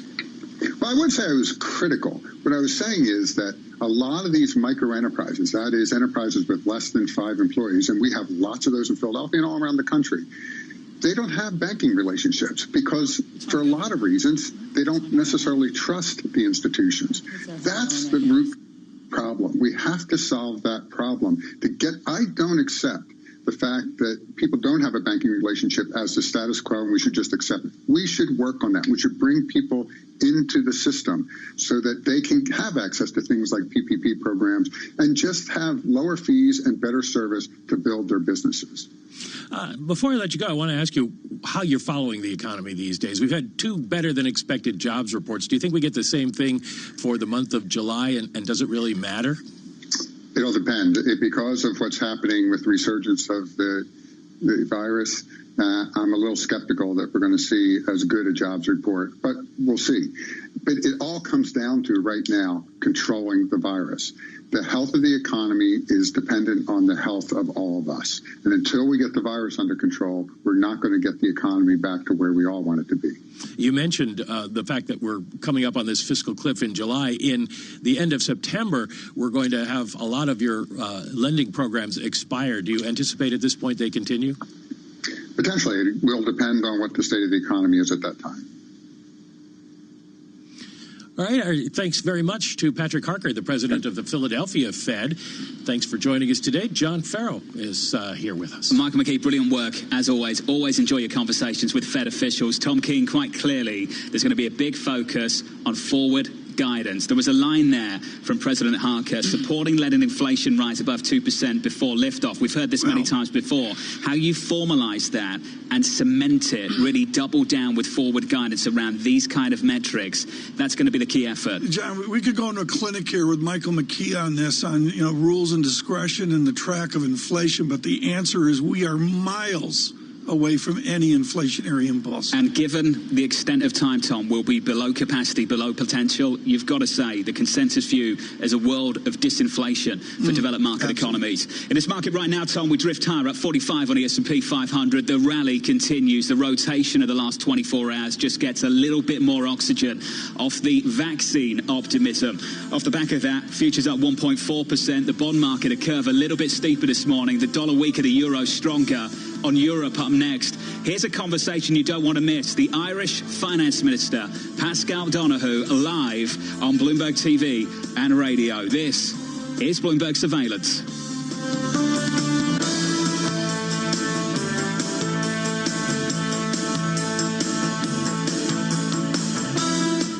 This is your Bloomberg Real Estate Report. I'm Denise Pellegrini. Time for a house party. Mortgage applications to purchase single-family new homes surged 54% in June to a record high. Drew Redding, home builder analyst with Bloomberg Intelligence, says that's thanks to historically low rates, a depressed competitive supply. You have the release of pent-up demand from March and April. And at the same time, there is a growing desire for space in more suburban locations given the pandemic. And Redding says the long-term outlook for the new home market is also favorable, but the problem is that we're seeing a resurgence of the virus in some of the most important markets for the home builder. So to the extent that consumers start to go in their shell a little bit and are less interested in purchasing a home, I think that could be a risk. And Redding says keep a close eye on markets that are very, very dependent on large-scale tourism, markets like Las Vegas and Orlando. And that's your Bloomberg Real Estate Report. I'm Denise Pellegrini. Not completing high school is more of a social thing than it was an academic thing. I came out in the 11th grade. Nobody was embracing you. The kids were cruel. It was very difficult to be gay.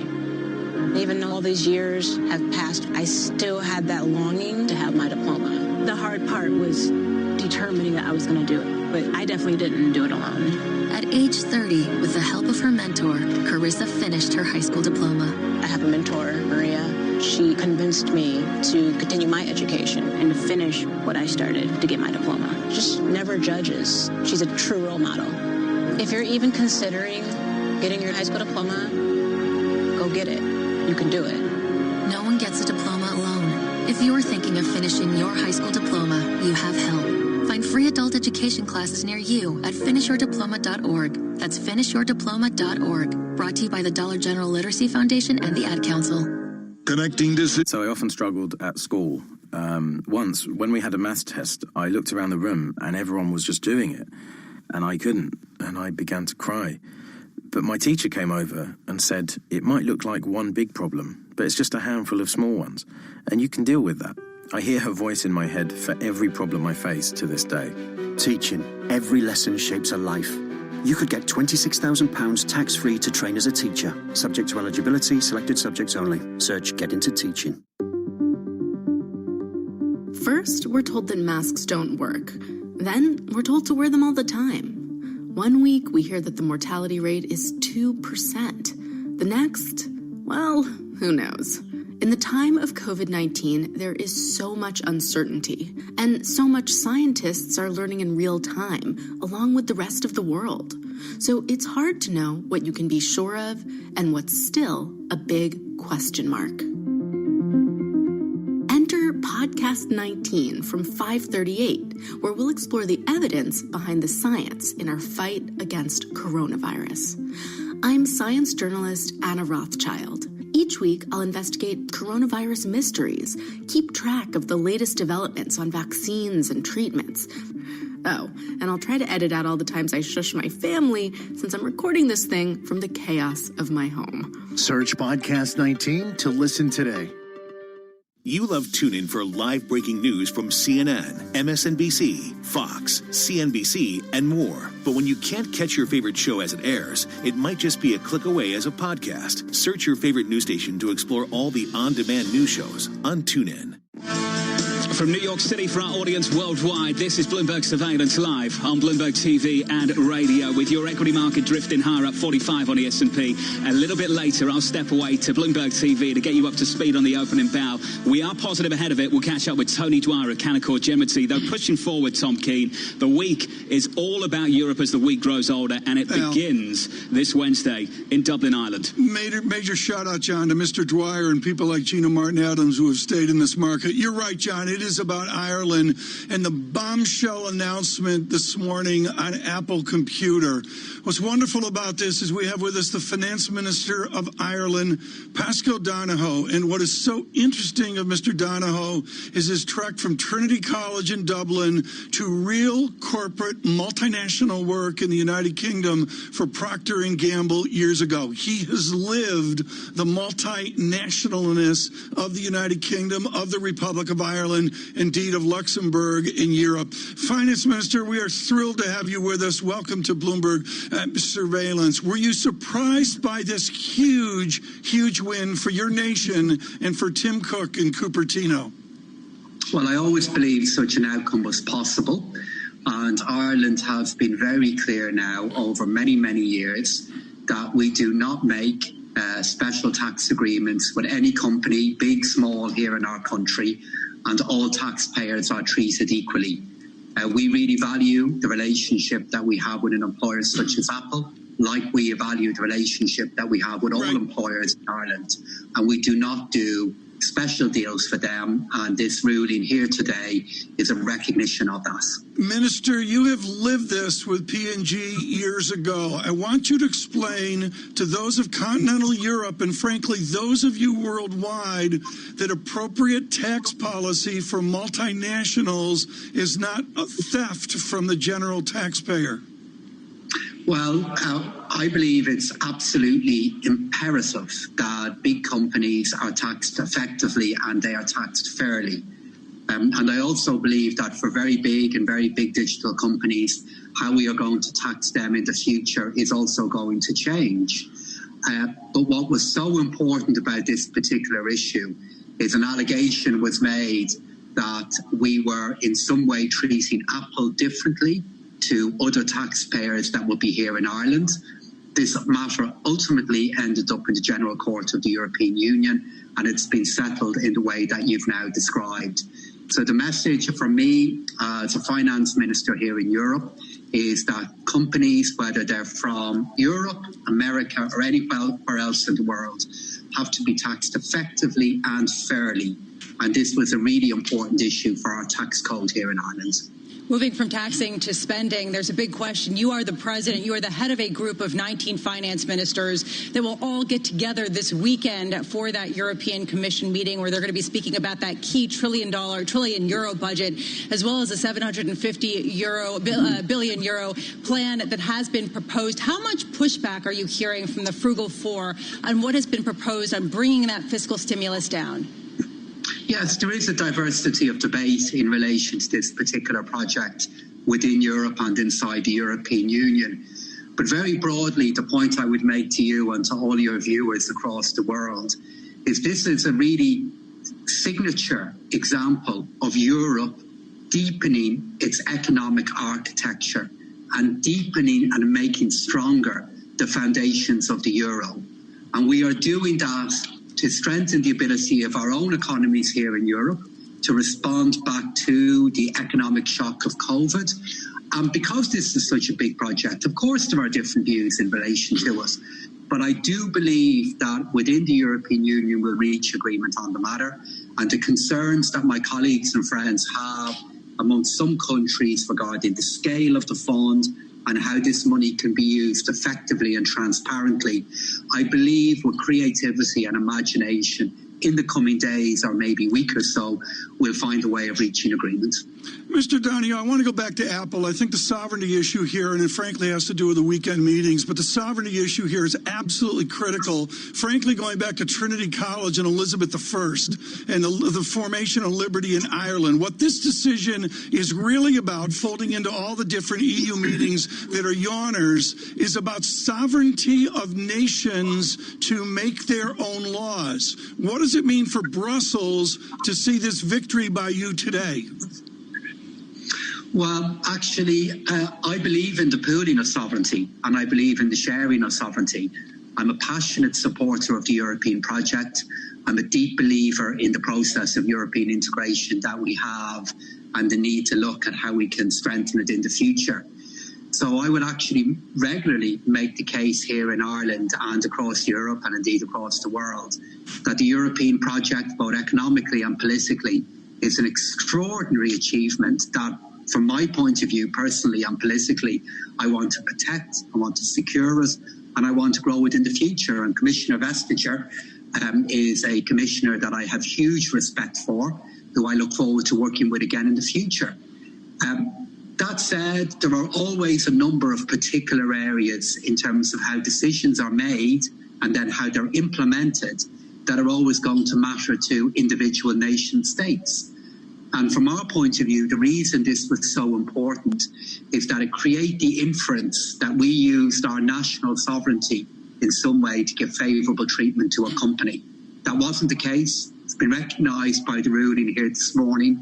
But, you know, I make all this case and I make that argument, though, in the context of somebody who is a European politician, believes in the European Union and the sharing of sovereignty. But inside that architecture, countries still have roles, they have duties and they have responsibilities.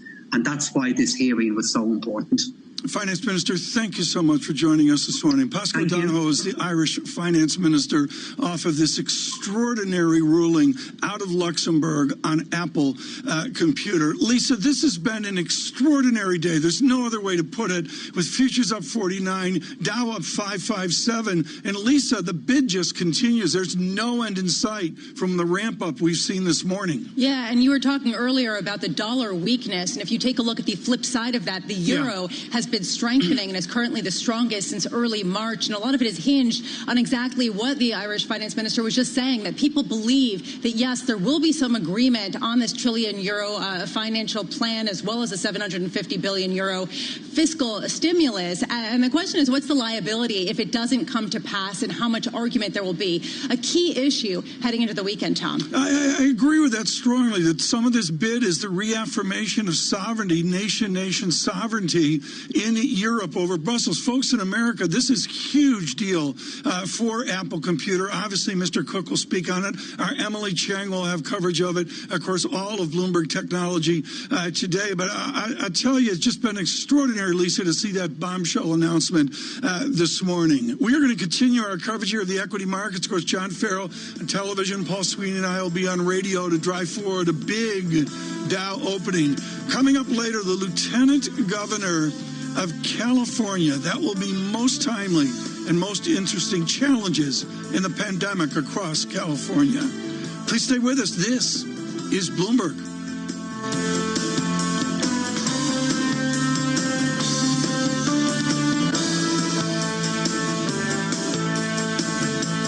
Decisions. Clearing. Isn't it great?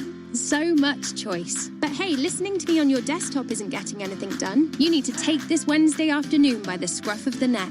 Ignore this gloomy weather and carve your path to success, which begins just down the road in Southampton at Solent University. After 3 years here, you don't just get a degree. You get a ton of support, real-world experience and connections, and interview fuel. That's why we're in the top 25 for student satisfaction in the Complete University Guide. At Solent University, we're ready for the future. Apply now at solent.ac.uk/clearing. When you're facing a problem, like how to make an electric car more efficient, you could sit down and talk it through. But at Honda, we decided to listen to the wind tunnel. With wing mirrors? Or without? Yes. With? No. Without? Yes. With? No. Without? Yes. Or with cameras instead of wing mirrors? Sweet. The new Honda E with wing cameras, not mirrors, because we listen to the wind. Honda, the power of dreams. Ever wondered how people's postcode lottery works? Easy. Your postcode is your ticket. And every weekday it gives you the chance to win £1,000 or £30,000 every weekend. And every month players in your postcode could win a share of £3 million. Join in at postcodelottery.co.uk/radio before midnight on the 23rd of July to play in the August draws. PPL manage lotteries on behalf of good causes. 16 plus. Conditions apply. Play responsibly. Eurotunnel Le Shuttle is a safer way to get to France and beyond, with social distancing built in. There's no scrum at security, hanging around for your bags, or shouldering strangers in your seat. With Eurotunnel Le Shuttle, simply drive on at Folkestone and stay in your car, comfortably. Then drive off 35 minutes later. Stay safe. Go Tunnel, Eurotunnel Le Shuttle, a safer way to France and beyond. So, you've been holed up for a while. Not in here! The place has got a little, let's say, lived in. At Wix, we'll create your dream kitchen or bathroom from design to show off ready. And to keep everything safe, you can book a free virtual design appointment. Plus, now there's up to 50% off showroom kitchen units. Cure your house embarrassment safely with Wix. For more offer details, see wix.co.uk. Short on time? Don't worry. You can still get your cook on with Asda. Get 3 Asda ready meals for just £5.50. Like our beef lasagna or our tomato and mozzarella panette bake. Hang up your oven gloves. We've got dinner covered. Asda. Save money. Live better. Selected stores and lines subject to availability. Meals 400 grams, £2.10 each. What have you missed the most? A haircut? A visit to the shops? Oh, you look lovely in that. What about a nice lunch? Fish and chips, please. Salt and vinegar with that. Or an afternoon in a pub garden? Fancy a casual bike ride? Or perhaps something a little more intense? Or maybe you want a relaxing day out. Whatever you've missed, get out there and enjoy it again safely. Find out how at gov.uk/enjoy summer safely. Brings you the latest financial and business news anywhere. We've actually given the matter quite a bit of thought. Let's get now to our guest joining us from Bangkok. She joins us on the phone from the Hudson Valley. Bloomberg Radio, the Bloomberg Business app, and BloombergRadio.com. What does that moral leadership look like to you at Bloomberg? The world is listening. From the financial capital of the world, 24 hours a day at Bloomberg.com, on the Bloomberg Business app, and at Bloomberg Quick Take. This is Bloomberg Radio. This is Bloomberg Surveillance Economics. A lot of us are still in a bit of a guessing game, trying to determine how severe the downturn will be. The only thing that can bring an end to the crisis is containing the disease. Finance. We are the one country where people depend on employment for health insurance in the middle of a health crisis. Investment. Real yield is a scarce asset these days. It's just unknowable, of course, where things are going. Bloomberg Surveillance with Tom Keene and Paul Sweeney on Bloomberg Radio. Good Wednesday morning from New York City and points beyond to our worldwide audience. Equity futures point to a significantly higher opening amid signs that scientists are making progress in developing vaccines for the coronavirus. Goldman Sachs reported better than expected earnings as fixed income and equity trading results beat expectations. Treasury yields move higher with the 10-year now at 0.65%, while WTI crude holds steady near that $41 per barrel level. The VIX pulls back and now stands at a reasonable 28 relative to historical standards. To get more color on the equity markets, we turn to Bloomberg Stocks editor Dave Wilson. Dave, what are you looking at right now? The coronavirus and the vaccine efforts, and most active stock in early trading certainly fits that theme. Moderna up about 15%. U.S. researchers said the company's proposed COVID-19 vaccine produced antibodies in all the patients tested in an initial safety trial. While some patients suffered side effects, they weren't judged to be severe enough to preclude more tests. And that positive is leading to gains for a whole lot of stocks that have been affected by the virus. Travel-related shares for the front and center there. You look at the airlines, you see American up 8.5% in early trading, Delta up 6%, United up 8%. You look at the cruise lines, Carnival, Royal Caribbean, Norwegian, all up 8% or so. Casino stocks also higher. Notable on that score, MGM Resorts up 7%. Then you see the energy stocks, which are up along with oil prices. ExxonMobil and Chevron both higher by 3%. Occidental Petroleum up 4%. Then in oil services, Schlumberger up 3.5%. Halliburton up 4%. The oil service companies were raised the equivalent of buy from Holden Cowan. And then we turn to Goldman Sachs, which was out with second quarter results. Goldman up 5.5%. The bank's profit unexpectedly rose. Stock and bond trading revenue jumped 93%. Wow. Beating analysts' average estimate in the Bloomberg survey. And Goldman also generated record fees from helping companies raise cash. So you look across financial stocks, Bank of America, their numbers for the second quarter due out tomorrow. Stocks up 3%. J.P. Morgan, Chase, Citigroup, Wells Fargo, which had figures out yesterday, all higher as well. Citi leading those gains up 4%.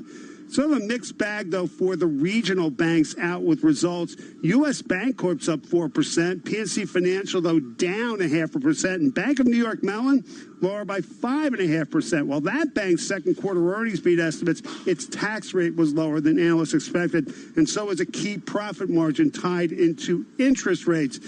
We've also got results out from United Health Group, Health Insurer, and the Dow Jones Industrial Average. That stock down about 0.5%. The company left its full-year earnings forecast unchanged, even though second quarter profits surpassed projections.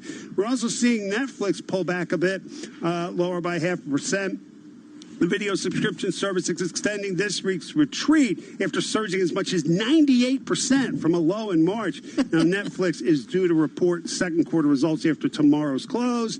Analysts estimate that earnings more than doubled. A couple more for you. Waters up 8.5%. The lab equipment maker said second quarter sales fell no more than 14%. Analysts expected a drop of 19% on average. And Waters named former Merck executive Udit Batra to succeed CEO Christopher O'Connell. And we have another deal involving a blank check company. You may recall there were a couple yesterday. Today, it's Fortress Value Acquisition.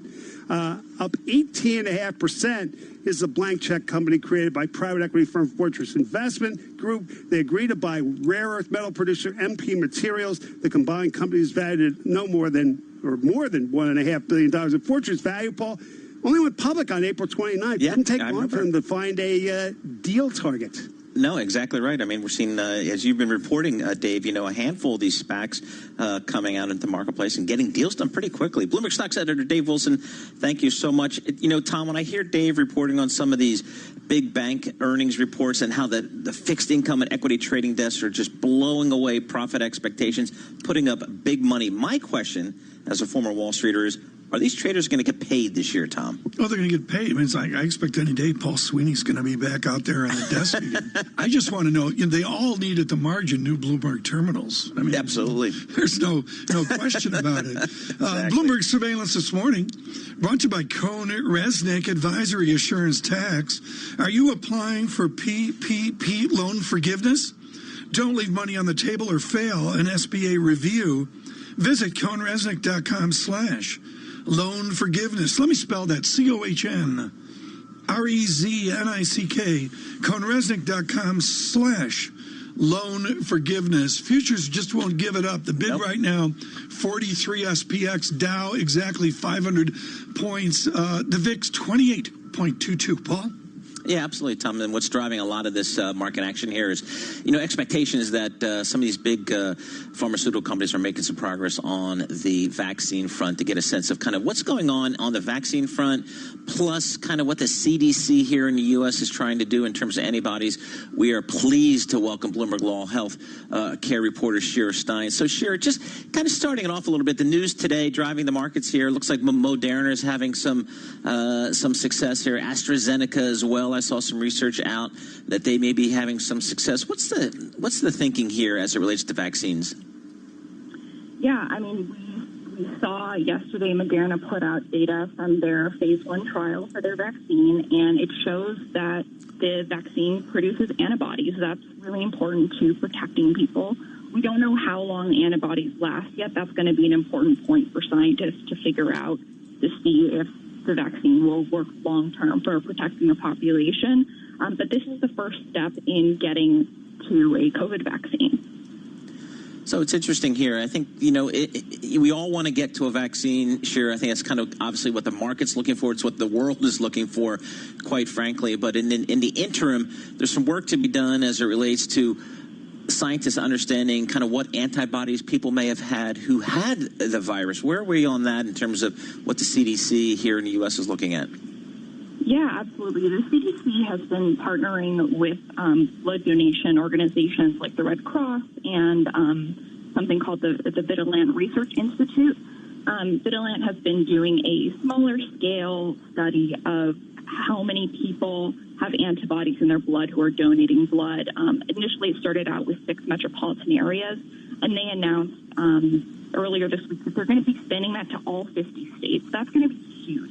It's going to help us understand how many people have actually already had this virus. We've seen some studies come out of places like Santa Clara and Los Angeles and New York State, but one state or one county doesn't really provide a good picture of how many people, especially when those studies have been in places that have had the virus a lot. Yeah, sure. I'm so glad you bring this up because it comes down to sample size. Oxford, Moderna, whatever, the other 472 people trying to find this miracle vaccine, that's great. How big is the final sample size before VetBill tries it? I mean, how many people are tested before we have it available to us? You mean for a vaccine? Yeah.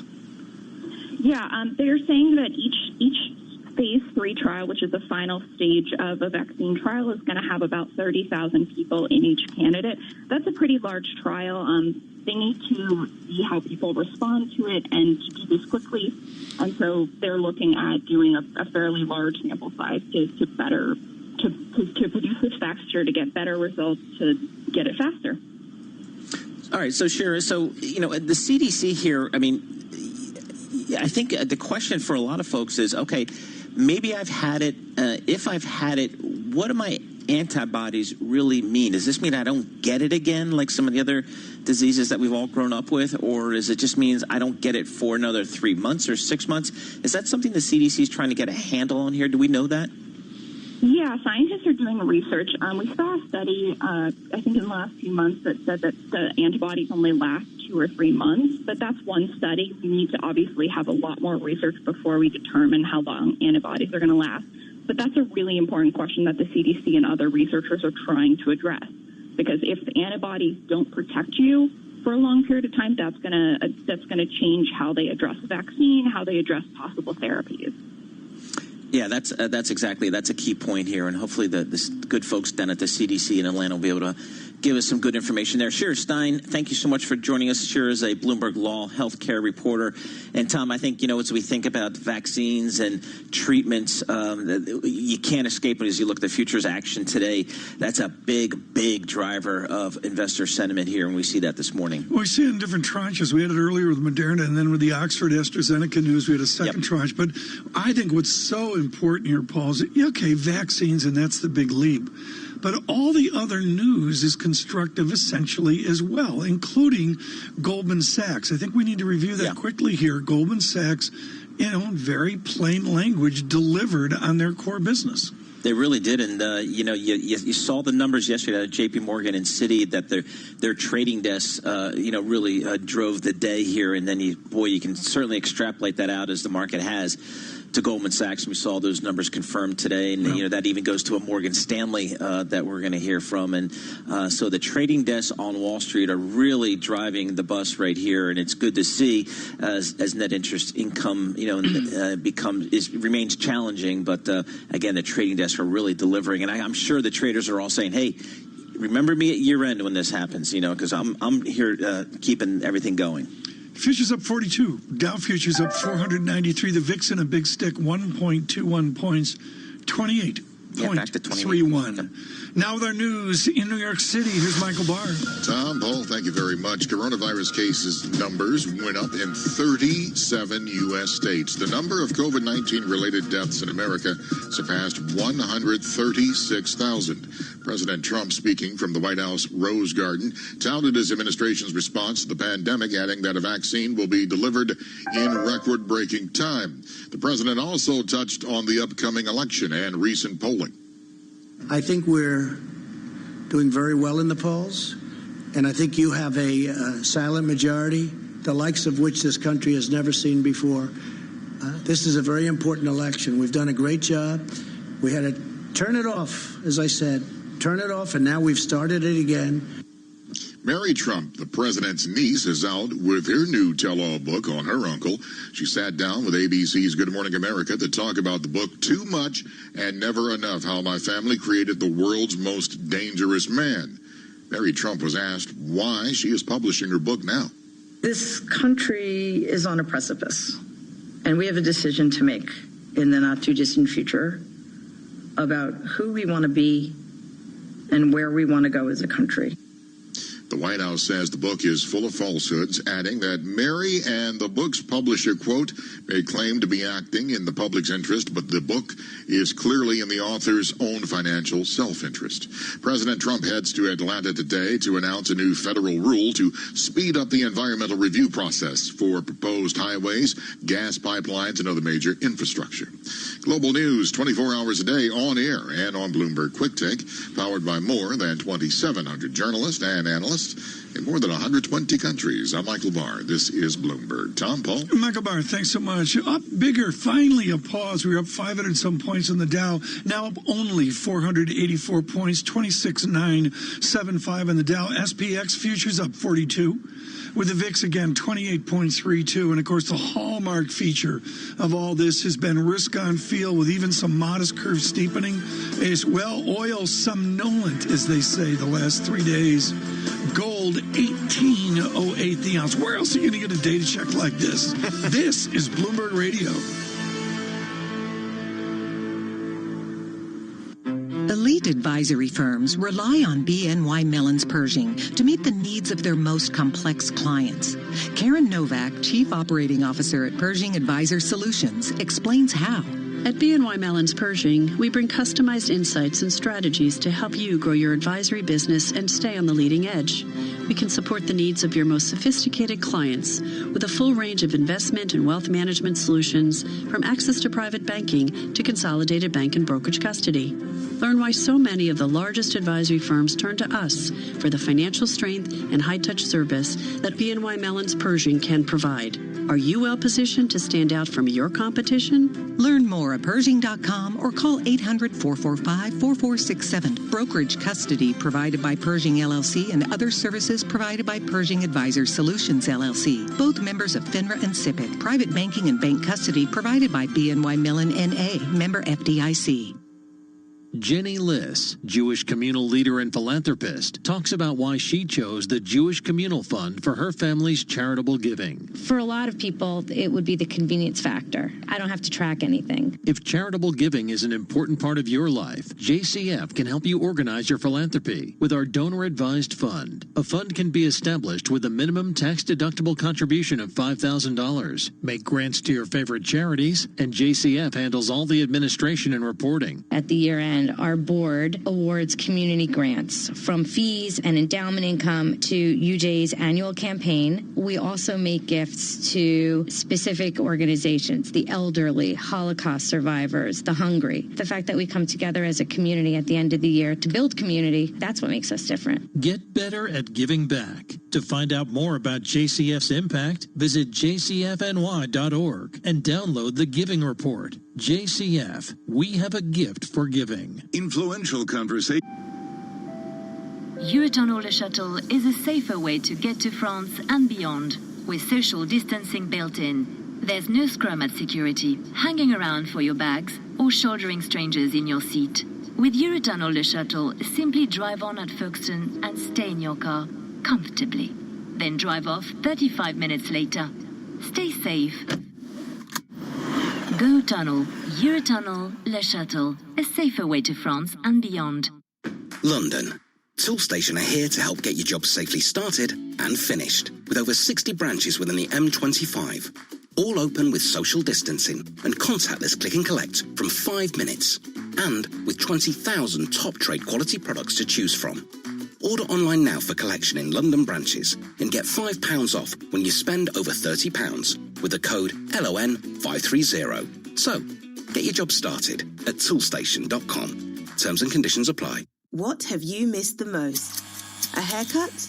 A visit to the shops? Oh, you look lovely in that. What about a nice lunch? Fish and chips, please. Salt and vinegar with that. Or an afternoon in a pub garden?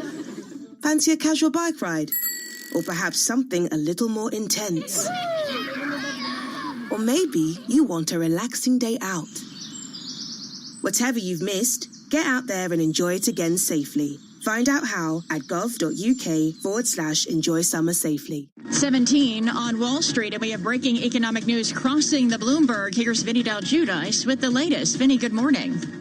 Hello, Karen. More signs of a gradual recovery in industrial production after historic declines. June industrial production up 5.4%, topping forecasts. Manufacturing alone up 7.2%. Again, a gradual rebound in industrial production in June, up 5.4%. I'm Vinny Daljudice. Karen, back to you.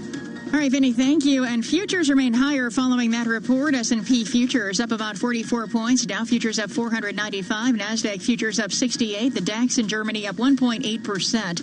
10-year Treasury down 8/30 seconds, yield 0.64%, and the yield on the 2-year 0.15%. NYMEX crude oil, little changed at $40.26 a barrel. And COMEX gold is down 0.4% or $7.50 at $18.06 an ounce. The euro 1.1442 against the dollar, yen 106.76. We continue to watch shares of Goldman Sachs up 5.4% after it reported earnings this morning, with revenue from trading stocks and bonds surging 93%. Moderna up 13.5% after the drug maker reported promising trial results. That's a Bloomberg Business Flash. Tom and Paul. Karen, thanks so much. Greatly appreciate it. Paul Sweeney and Tom Keene again with a nice lift of the market, and we'll watch closely how the economic data folds into that here. 13 minutes away from the market opening. It's very important in any Bloomberg opinion column to go down to the bottom where it says this column does not necessarily reflect the opinion of the editorial board or Bloomberg LP or the editor-in-chief emeritus. With that, Matthew Winkler has written up a bang-up story of the technology hysteria we see in the equity markets. And Matt, I got to be honest, Mr. Winkler, never, ever did I think I'd see Matt Winkler writing about Datadog. Well, you're right about that, except that, when you're on a Bloomberg terminal, you never know where it's going to take you. True. And you have to let the data lead you wherever it's relevant. So there we are. There we are with these names. And what's magical about this column, Must Read for Global Wall Street, really outlines not the three names we all know, but, Matt, what you and Shinpei do is you look at the other tech names surging.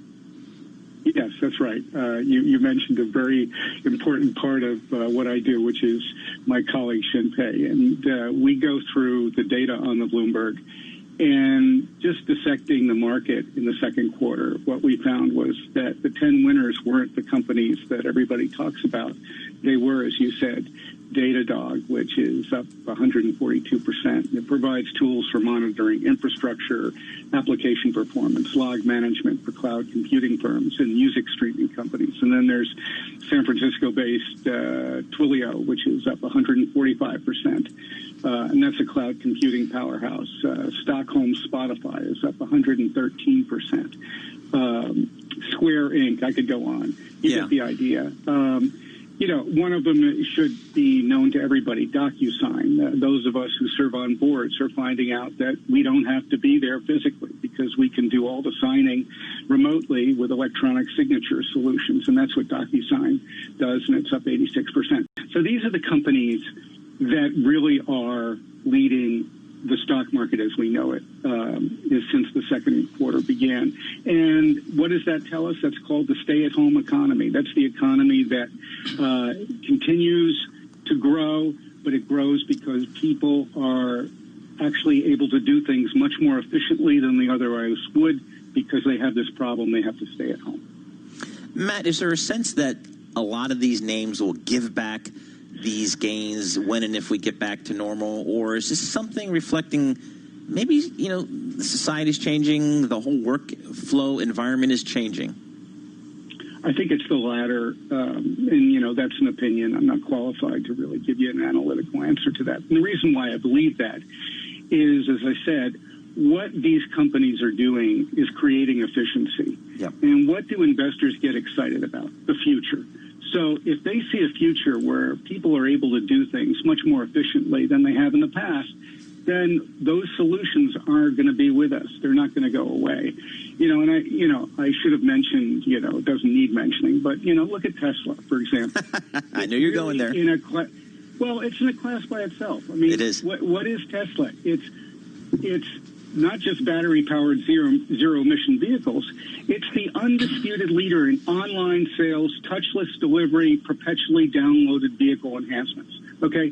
Nobody said any of those things about the automobile industry 10 years ago. Yep. Okay? Mm-hmm. But that's where the industry has to go. And look who's in that space. It's Tesla. Matt Winkler, how is this not the summer of 1999?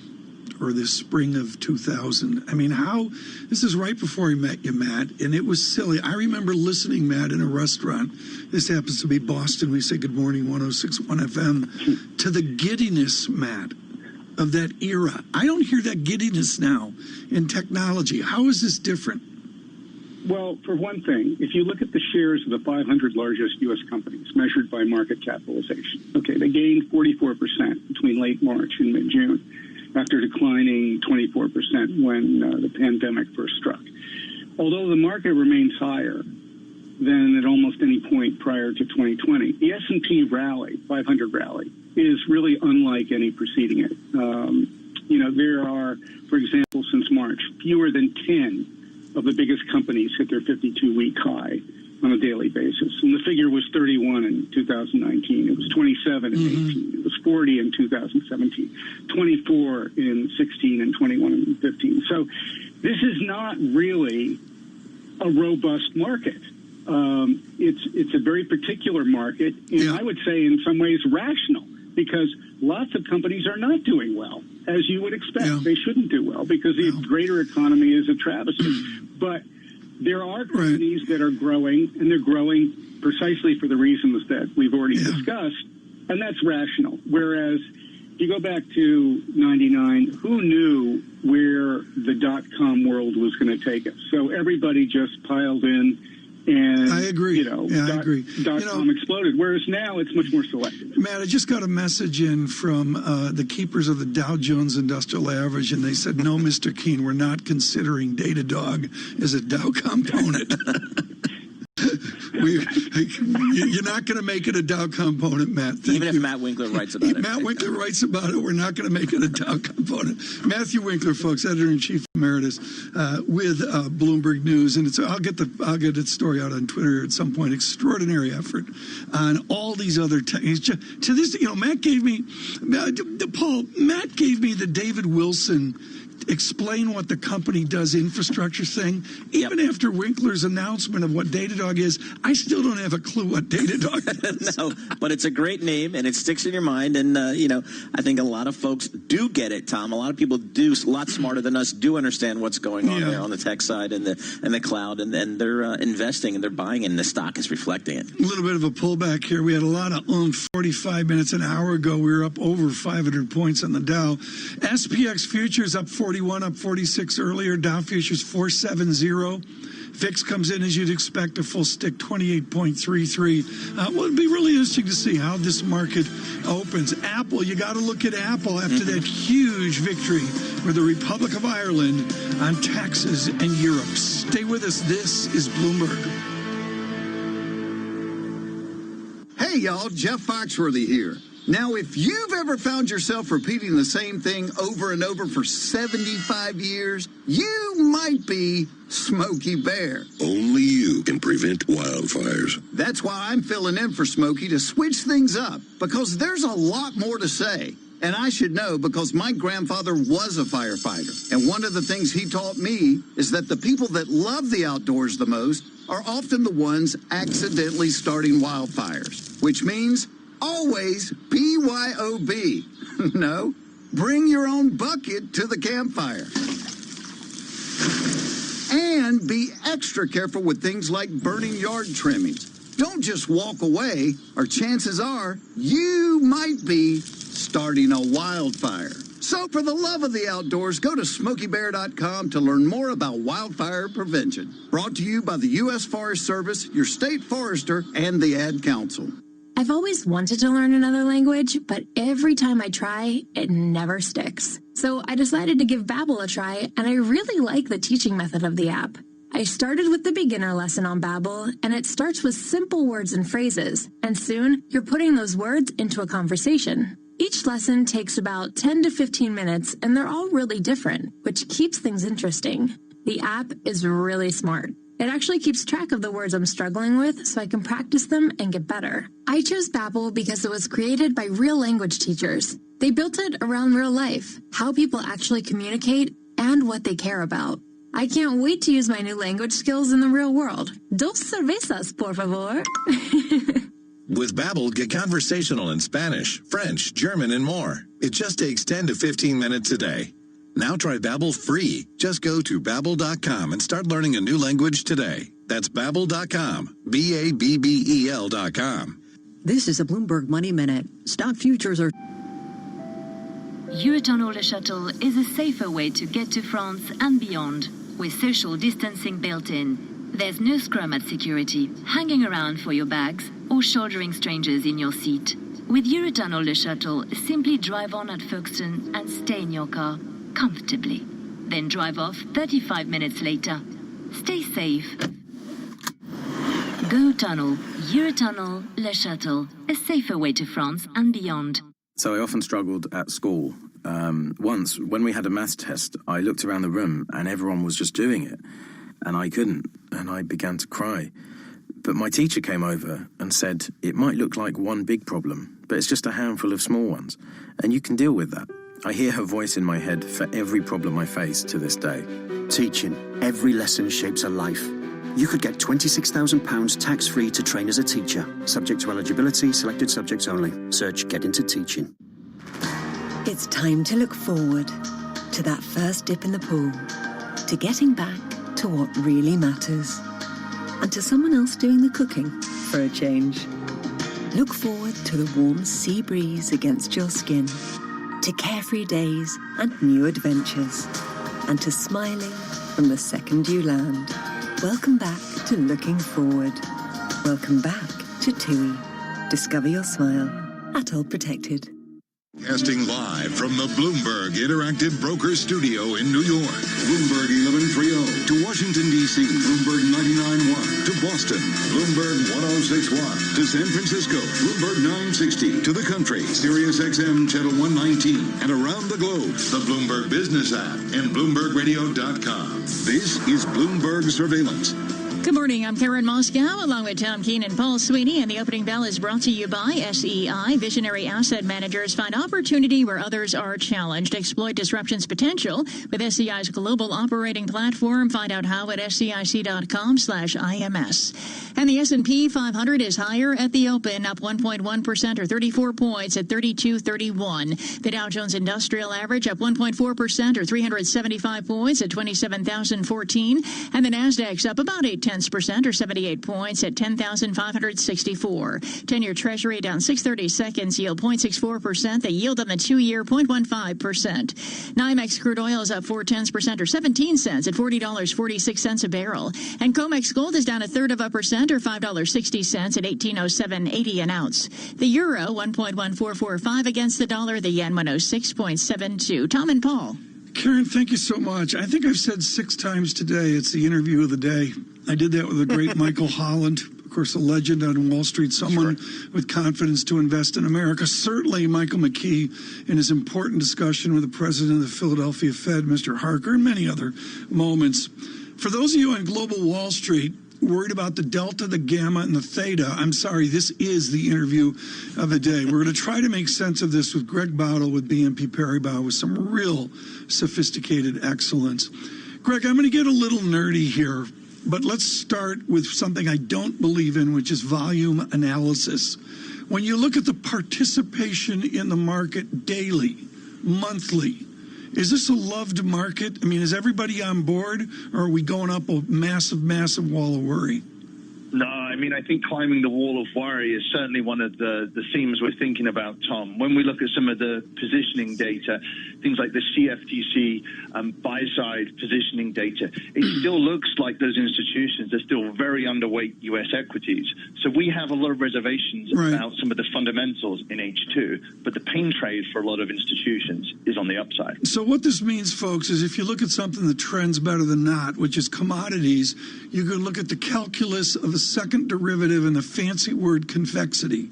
All convexity means is you're going down the road and you put your foot on the accelerator and you go faster. That's called acceleration.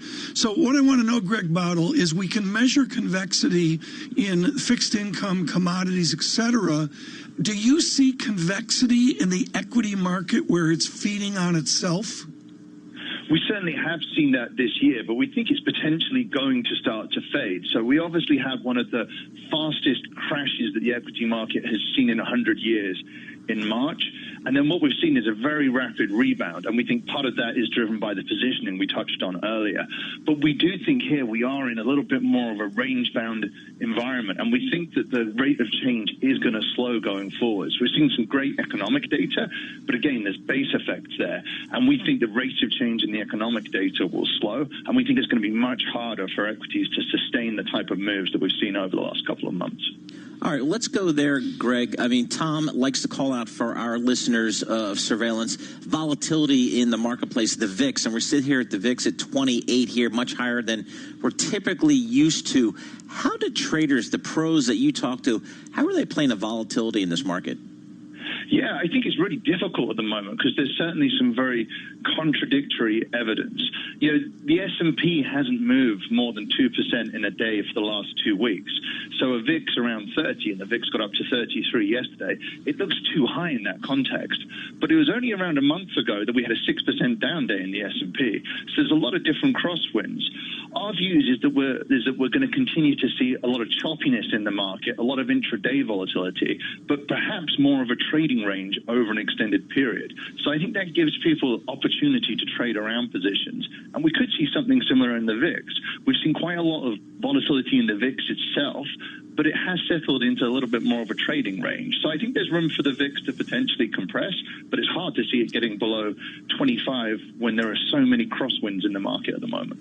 Yeah, it's interesting because we just had Matthew Winkler on, Greg, and Matt's of course, the founder of letters. Yes, oh my God, is it Greek letters? And he was pointing out to us. He wrote a column today talking about some of the stay-at-home stocks that have really worked, and that kind of goes to the theme, Greg, where we haven't much breadth in this market. It's on the equity side. It's really been driven by a handful, maybe a dozen stocks on the tech side that we all know and love. Is that a concern to you as a professional trader, not seeing a lot of breadth across the market?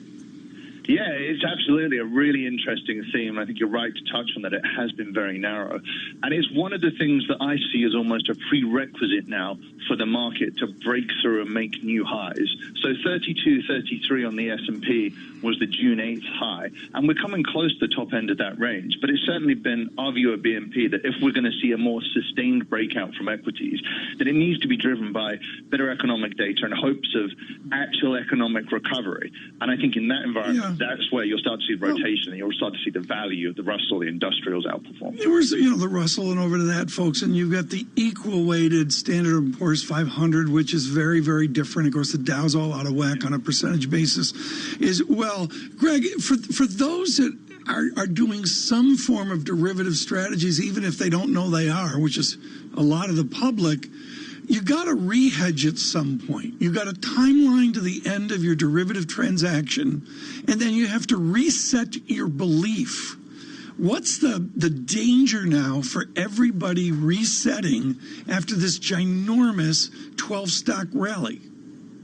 Yeah, I think the concentration of stocks obviously creates a lot of difficulties. But in many ways, we actually see less danger from the positioning and from the derivative complex now than we did in January or February this year. Why is that? Because of the massive sell-off that we saw in March and February, de-risked quite a lot of strategies. Some of the more systematic strategies, vol targets, CTAs, now carry much less leverage than they did prior to this crash.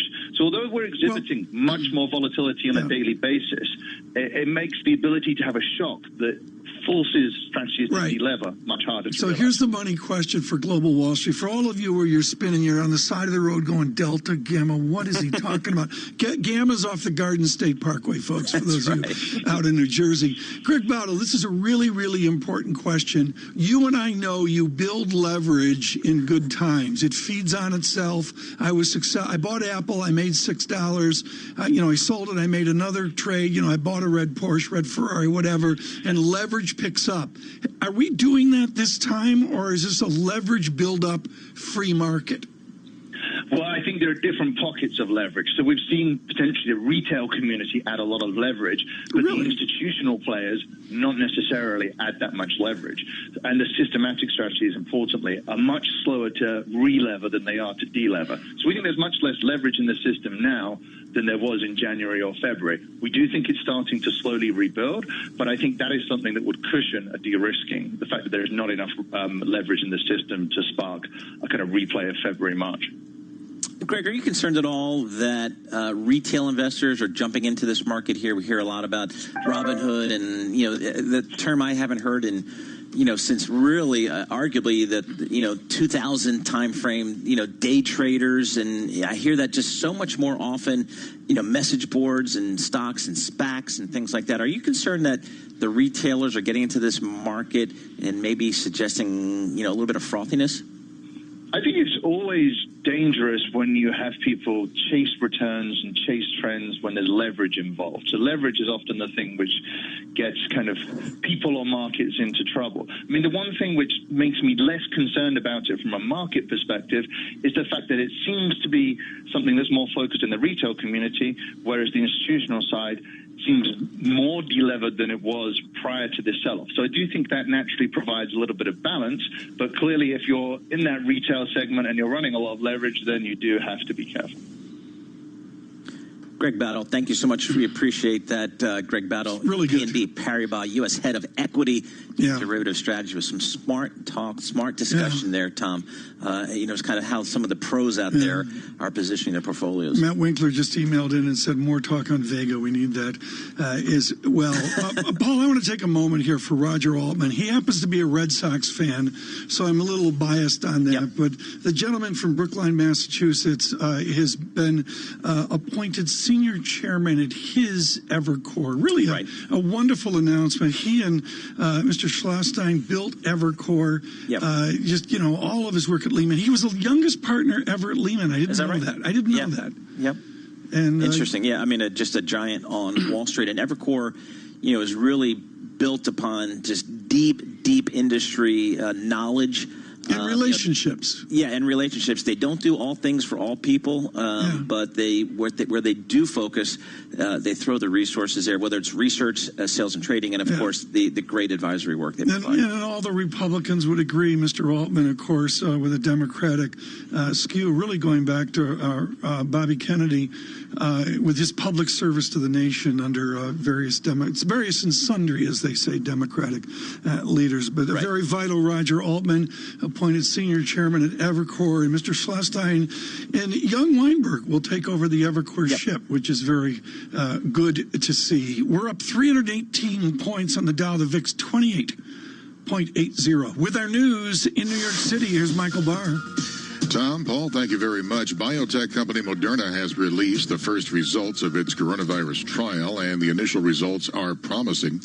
All 45 people who were given the vaccine developed COVID antibodies. Phase 2 of the trial, with 30,000 participants, can start now. Dr. Shashank Ravi is the assistant director of the Stanford Emergency Department. The current data does not mean that the individuals who receive the vaccine will not get the virus. What the current smaller trial has shown is that the vaccine candidate is safe and that the side effect profile is low overall. The Trump administration is distancing itself from a senior advisor's critique of Dr. Anthony Fauci, the immunologist who has delivered warnings about the coronavirus's resurgence as the president pushes to reopen.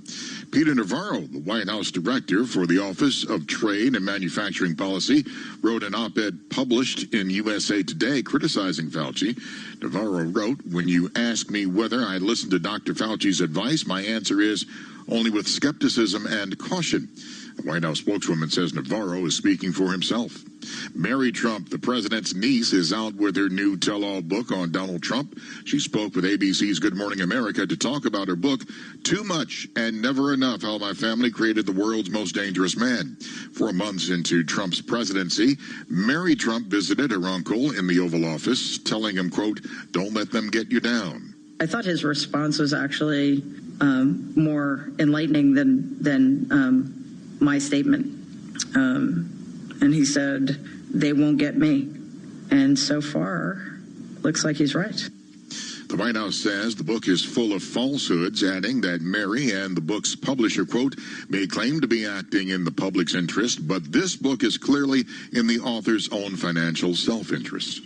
Global news 24 hours a day, on air and on Bloomberg Quick Take, powered by more than 2,700 journalists and analysts in more than 120 countries. I'm Michael Barr. This is Bloomberg. Tom, Paul? Michael Barr, thanks so much. Again, up 310 points, up much bigger in the futures and somewhat the vaccine uproar that we saw earlier today, but nevertheless, 26,950 on the Dow. You know, Paul, I look at all this, and I look at the bank earnings. We've hardly had time to touch on it today. Yep. But you got to put a linkage between $4 trillion of federal debt and the prosperity of a financial system doing financial transactions. Yeah, exactly right here. I think a lot of the banks have called that out, Tom. I mean, Jamie Dimon talking about, the stimulus and what it's meant for the U.S. economy. And, I think he really put it into context saying, hey, listen, May, June, even a little bit of April, but certainly May and June were really financed by the U.S. government. And, when those things kind of fade out, we're going to see the real impact of this coronavirus and the economic impact. And I think that's some sobering news, but nevertheless, some strong numbers out of the U.S. banks. This is a Bloomberg Pursuits look at luxury. What would you do to have a vacation abroad? For Russians desperate for a summer holiday abroad, it's a 14-hour round trip via Belarus, which has more liberal COVID-19 restrictions. Minsk has become a sort of Casablanca, the main crossroads for Russians heading onward to the beach resorts in Egypt and Turkey. Not looking for a loophole, more than 80 wealthy individuals who call themselves the Millionaires for Humanity. Walt Disney heiress Abigail Disney, former BlackRock managing director Morris Pearl, and Danish-Iranian entrepreneur Jafar Shalki are among those petitioning for higher taxes on the rich to help pay for the billions in new government programs made necessary by the COVID pandemic. Finally, a Greenwich, Connecticut mansion that belonged to the late shoe designer Vince Camuto is headed for auction August 12th. The 16,300 square foot spread with a tennis court and pool on 4.6 acres was listed for $26.5 million in 2017. I'm Andrew O'Day, Bloomberg Radio. NJIT, New Jersey Institute of Technology, makes innovation happen. NJIT faculty mentored Christoph Camacho when he was a student, helping him co-found a startup and patent a device that uses drone technology for reforestation and to collect valuable data for land management. I founded Paratrees back in 2016, taking what I learned from my research at NJIT and migrating it to a startup. Our technology is to really enhance land management operations, so we work very closely with land management companies. So we have a drone that performs precision reforestation, and we do storm damage assessment, having access to drones that can collect data so it's much faster. And what is more important, we help them drive management decisions. NJIT has been there every step of the way, going full force with my company. NJIT, New Jersey Institute of Technology. Learn more at njit.edu. Eurotunnel Le Shuttle is a safer way to get to France and beyond, with social distancing built in. There's no scrum at security, hanging around for your bags, or shouldering strangers in your seat. With Eurotunnel Le Shuttle, simply drive on at Folkestone and stay in your car comfortably. Then drive off 35 minutes later. Stay safe. Go Tunnel, Eurotunnel Le Shuttle, a safer way to France and beyond. So I often struggled at school. Once, when we had a maths test, I looked around the room and everyone was just doing it. And I couldn't, and I began to cry. But my teacher came over and said, it might look like one big problem, but it's just a handful of small ones, and you can deal with that. I hear her voice in my head for every problem I face to this day. Teaching. Every lesson shapes a life. You could get £26,000 tax-free to train as a teacher. Subject to eligibility, selected subjects only. Search Get Into Teaching. We've got some of your faves waiting for you on Just Eat. KFC, Burger King and Subway. Spend as much or as little as you like. No minimum spend here. We'll always deliver like a G. I mean, I would know. I'm pretty G myself, thank you very much. Hear somebody say, Just Eat. T's and C's apply. Selected stores and locations. 4 hours a day at Bloomberg.com, the Bloomberg Business app, and at Bloomberg Quick Take. This is a Bloomberg Business Flash. And I'm Karen Moscow. U.S. stocks are rallying, the dollar weakening to a one-month low as investors pile into risk assets on signs that scientists are making progress in developing a vaccine for coronavirus. The S&P 500 is higher, erasing its losses for the year. Right now, the S&P 500 up 1.1% or 34 points at 3231. The Dow Jones Industrial Average up 1.3% or 349 points at 26,990. And the Nasdaq is up 0.9% or 88 points at 10,576. We check the markets every 15 minutes throughout the trading day on Bloomberg. 10-year Treasury down 6/30 seconds, yield 0.64%. The yield on the 2-year 0.15%. NYMEX crude oil is up 0.7% or 26 cents at $40.55 a barrel. COMEX gold is down 0.5% or $8.90 at $18.0440 an ounce. The euro 1.1433 against the dollar. The yen 106.79. Moderna is up 9.5% to a record after the drug maker reported promising awaiting trial results. Airlines, cruise ship operators, and hotel shares are rallying as investors shifted to companies that would benefit the most from easing travel restrictions. Taking a look at Carnival, for example, it's up 9% right now. Also watching Goldman Sachs, it's up 3.4%. Revenue from trading stocks and bonds surged in 93% in the second quarter, surpassing what analysts had expected by about $2.5 billion. And that's a Bloomberg Business Flash. Tom and Paul. Karen, thanks so much. Karen Musko there with the bull market data check as well. Again, I'm watching the dollar, which has been weaker over the last number of days, right at support. Be very careful to watch that. The DXY index, which is very heavily euro-weighted. We've had a weaker dollar and stronger other major currencies as well. This has always been an interesting conversation. Lauren Sauer is truly expert in our emergency rooms in this nation. She's at the Johns Hopkins University, and today we had a number of themes that we spoke to her about, particularly about cases and death dynamics. With our Guy Johnson earlier today, here is Dr. Sauer. I think one of the things that has come readily apparent is that it's hard to remind people to pay for preparedness. When you do preparedness well, it kind of looks like you're not doing anything, and when you do preparedness poorly, it definitely looks like you haven't done anything.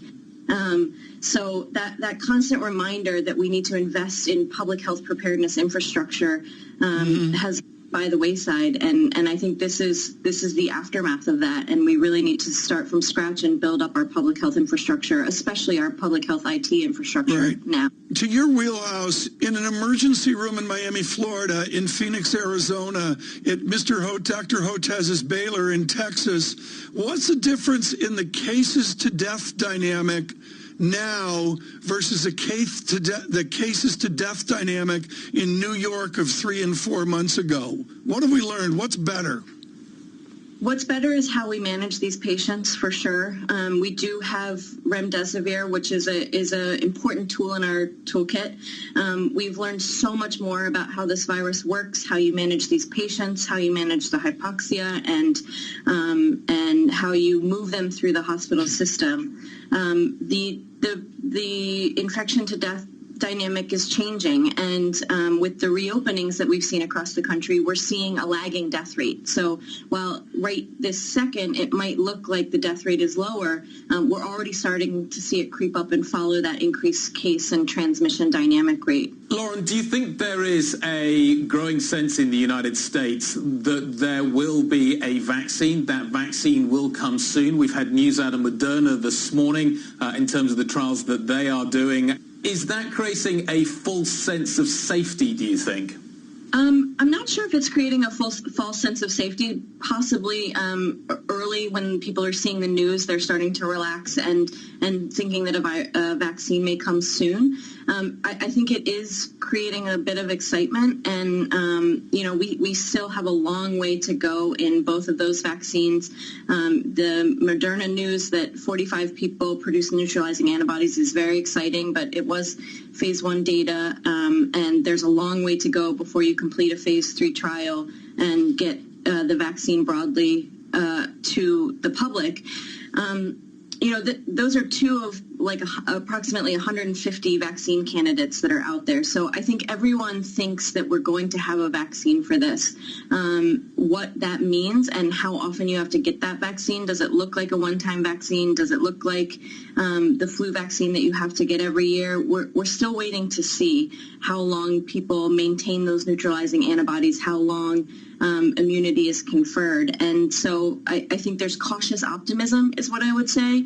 But certainly it does not mean that right now people should be relaxing all those other things that we remind them to do every day, like wear your face covering and physically distance from people when you don't have to be close. Lauren, you talked about preparing for the worst. Let's talk about what happens in the fall, particularly in the Northeast, where you will not be able to kind of eat outside al fresco as you are now and drink outside in the same way. What kind of an experience are you anticipating kind of October, November? Is there going to be a second wave? What are you expecting and what are you preparing for? Yeah, I'm not actually convinced that we're out of the first wave here. In the U.S., I think we have a long way to go to control cases before we can even start to think about the second wave. And I am very concerned for the fall and winter, not just for people's lifestyles, because I think it's an important point that you raised. These businesses may not be able to sustain the same level of activity in the fall and winter when they can't make use of outside spaces, but also that fall and winter is when we see flu cases. And while, the physical distancing that we're taking, while all of that activity, all of these public health measures may reduce some of the flu burden, it's still going to be there. And we're still going to see cases of flu and COVID at the same time. And we could see these increasing cases that we're having now mixing with flu. And that creates an enormous challenge for our emergency departments, for our hospitals and health systems, not just separating who has flu and who has COVID and maybe even who has both, but managing the volume of the flu patients along with this new volume or renewed volume of COVID cases. It'll be a real challenge for sure. Lauren Sauer, the Johns Hopkins University, and we'll speak to them no doubt tomorrow. It's been hugely valuable. Paul, we're giving it up. I mean, we're up 500 on futures, up 300, bear market, up 298. Goldman Sachs, 210, 211. Nice ride to 214 yesterday. Goes 214 to 225. And then it's been a keen free fall since then. Same with Moderna, Tom. And that thing opened up at 88, and here we are down at 82 or so. I mean, still up 9% today, but, kind of giving back a little bit. I mean, I was going to go in for 10 shares of Goldman Sachs, but, it's $225 a share. So I top-ticked it with a 3-share order, 225.24. Is where I was executed, as they say. As they say back in the day, where you were filled. And, still a pretty good-looking tape out there, Tom. And I think, it just kind of goes to what Lauren Sauer was saying is, there are lots of, vaccine candidates out there, and she expects something to hit at some point. Mm-hmm. I think the market kind of feels the same way. Well, interesting day. We'll have much more for you tomorrow. We'll see how we go through the day. Of course, stay with Bloomberg Radio through the day. Those Karen Moscow data checks. Yep. Paul Sweeney rumored to continue here. We are produced in New York by Richard Truman. This is Bloomberg. Good morning. So I often struggled at school. Once, when we had a maths test, I looked around the room and everyone was just doing it. And I couldn't. And I began to cry. But my teacher came over and said, it might look like one big problem, but it's just a handful of small ones. And you can deal with that. I hear her voice in my head for every problem I face to this day. Teaching. Every lesson shapes a life. You could get £26,000 tax-free to train as a teacher. Subject to eligibility, selected subjects only. Search Get Into Teaching. You love TuneIn for live breaking news from CNN, MSNBC, Fox, CNBC, and more. But when you can't catch your favorite show as it airs, it might just be a click away as a podcast. Search your favorite news station to explore all the on-demand news shows on TuneIn. We're all guilty of spending too much time on social media. Why not add something genuinely useful to your feed with TuneIn? Follow @TuneIn on Facebook, Twitter, and Instagram to learn about some of the best stuff happening around the app. You might just discover your next audio obsession. Who says you can't have a laugh while getting serious about America's pastime? On the daily podcast Locked On MLB, comedian and baseball fanatic Paul Francis Sullivan talks about each team, each pennant race, and everything else in the game. From rule changes and controversies to baseball cards and stadium food. For those of you who are not familiar with me or the old show, I love to obsess over baseball. I'm talking baseball over the Super Bowl. We had a TV showing the division series during my wedding. Search Locked On MLB on TuneIn to listen today. Are you fully informed on the NBA? On the NBA Hangtime podcast, veteran sports writers Sekou Smith and John Schumann analyze the latest NBA news, storylines, and discussions with guests from around the basketball universe. Isaiah Thomas joined us here on the Hangtime podcast. Isaiah, good morning. Everybody's doing well. As you know, my daughter tested. Search NBA Hangtime on TuneIn to listen. Looking for your daily fix of NFL news and analysis? In that. So we had to blow it up into Super Bowl predictions instead. Because we Look no further than the Pick 6 podcast, where CBS sports writer Will Brinson gets you up to speed with what's trending in the NFL that day, so that you're always in the know. Yeah, it's pretty revealing of Brinson's methodology for predictions. When he gets mad at people for predicting good teams are going to win the Super Bowl or good players are going to win major awards. That's how you wind up. Search Pick 6 on TuneIn to listen. How How do hockey fans know what day it is? Just turn on the Locked on NHL podcast, where a rotating cast of hockey experts guide you through the week with a different theme show for every day. From big news Monday to recap Friday. But we've got a couple of news items that are noteworthy in the NHL in the last week, one of which is below the NHL, and we'll bring that up first. So the AHL announced officially, this has been speculated for weeks and weeks, but the AHL... Search Locked on NHL on TuneIn to listen. Hi, this is Mike Tirico, introducing you to Sports Uncovered, the newest podcast series from the storytellers at NBC Sports that will shine a fresh light on the most unforgettable moments in sport. The reason why I'm smiling, I might get in trouble for this. Search Sports Uncovered to start listening today. In case you didn't know, TuneIn lets you listen to the same radio stations you pick up on your home or car radio, except you can hear them from anywhere. If you want to find a station from somewhere else in the world, navigate to the By Location section under Browse. Keep exploring with TuneIn. Financial capital of the world, 24 hours a day at Bloomberg.com, on the Bloomberg Business app, and at Bloomberg Quick Take. This is Bloomberg Radio. This is Bloomberg Markets with Bonnie Quinn and Paul Sweeney. Will technology lead us out of this crisis? We don't know how many companies can accept people back on their roster. The Fed seems to have really flexed its muscles. There's still a coronavirus risk. Breaking market news and insight from Bloomberg experts. To wring out that buy the dip mentality, that takes time. Are we looking at a more damaging break in the labor market? Does the shape of the yield curve matter? We're looking at late 2021, early 2022, where it really feels quote-unquote normal. This is Bloomberg Markets with Bonnie Quinn and Paul Sweeney on Bloomberg Radio. Good Wednesday morning from New York City and points beyond to our worldwide audience. Coming up, we're going to chat with Chris Whalen, chairman of Whalen Global Advisor, get his thoughts on bank earnings and an outlook for the financials. Plus, we're getting some news, some positive news about potential vaccines from the likes of Moderna and AstraZeneca. We're going to dig deep into those stories. But first, let's go to Greg Jarrett of Bloomberg News for a Bloomberg Business Flash. Greg, what do you have for us? Oh, Paul, stocks are rallying. The dollar is weaker to a one-month low as investors pile into risk assets on signs that scientists are making progress in developing a vaccine for coronavirus. Patrick Harker, president of the Federal Reserve Bank of Philadelphia, tells Bloomberg he sees slow recovery from COVID-19. With the virus surging in the south and southwest of the country, we are concerned about that. I'm very concerned about that. So this is going to be a slow recovery. Until we get the virus under control, we can't get the economy back to full throttle. We check the markets every 15 minutes throughout the trading day. The S&P is up 1%, up 30. The Dow's up 1.2%, up 320, and the NASDAQ is up 0.7%, up 76. The 10-year's down 4/32 with a yield of 0.63%. West Texas Intermediate crude oil is up 0.3% at $40.41 a barrel, while COMEX gold's down 0.3% at $18.0750 an ounce. The dollar yen 106.74, the euro's $1.1422, and the British pound $1.2606. U.S. industrial production in June posted the largest monthly gain since 1959. Indicating manufacturing is stirring to life after coronavirus-related shutdowns. Total output of factories, mines, and utilities increased 5.4% from the prior month after climbing 1.4% in May. That's a Bloomberg Business Flash. Bloomberg Markets is on. Bonnie Quinn and Paul Sweeney. All right, thank you, Greg Jarrett, for that amazing business flash, as always. Let's get now to the market. Another fine day, as they say. Dave Wilson is with us at the One Dave. Dave, what's going on today?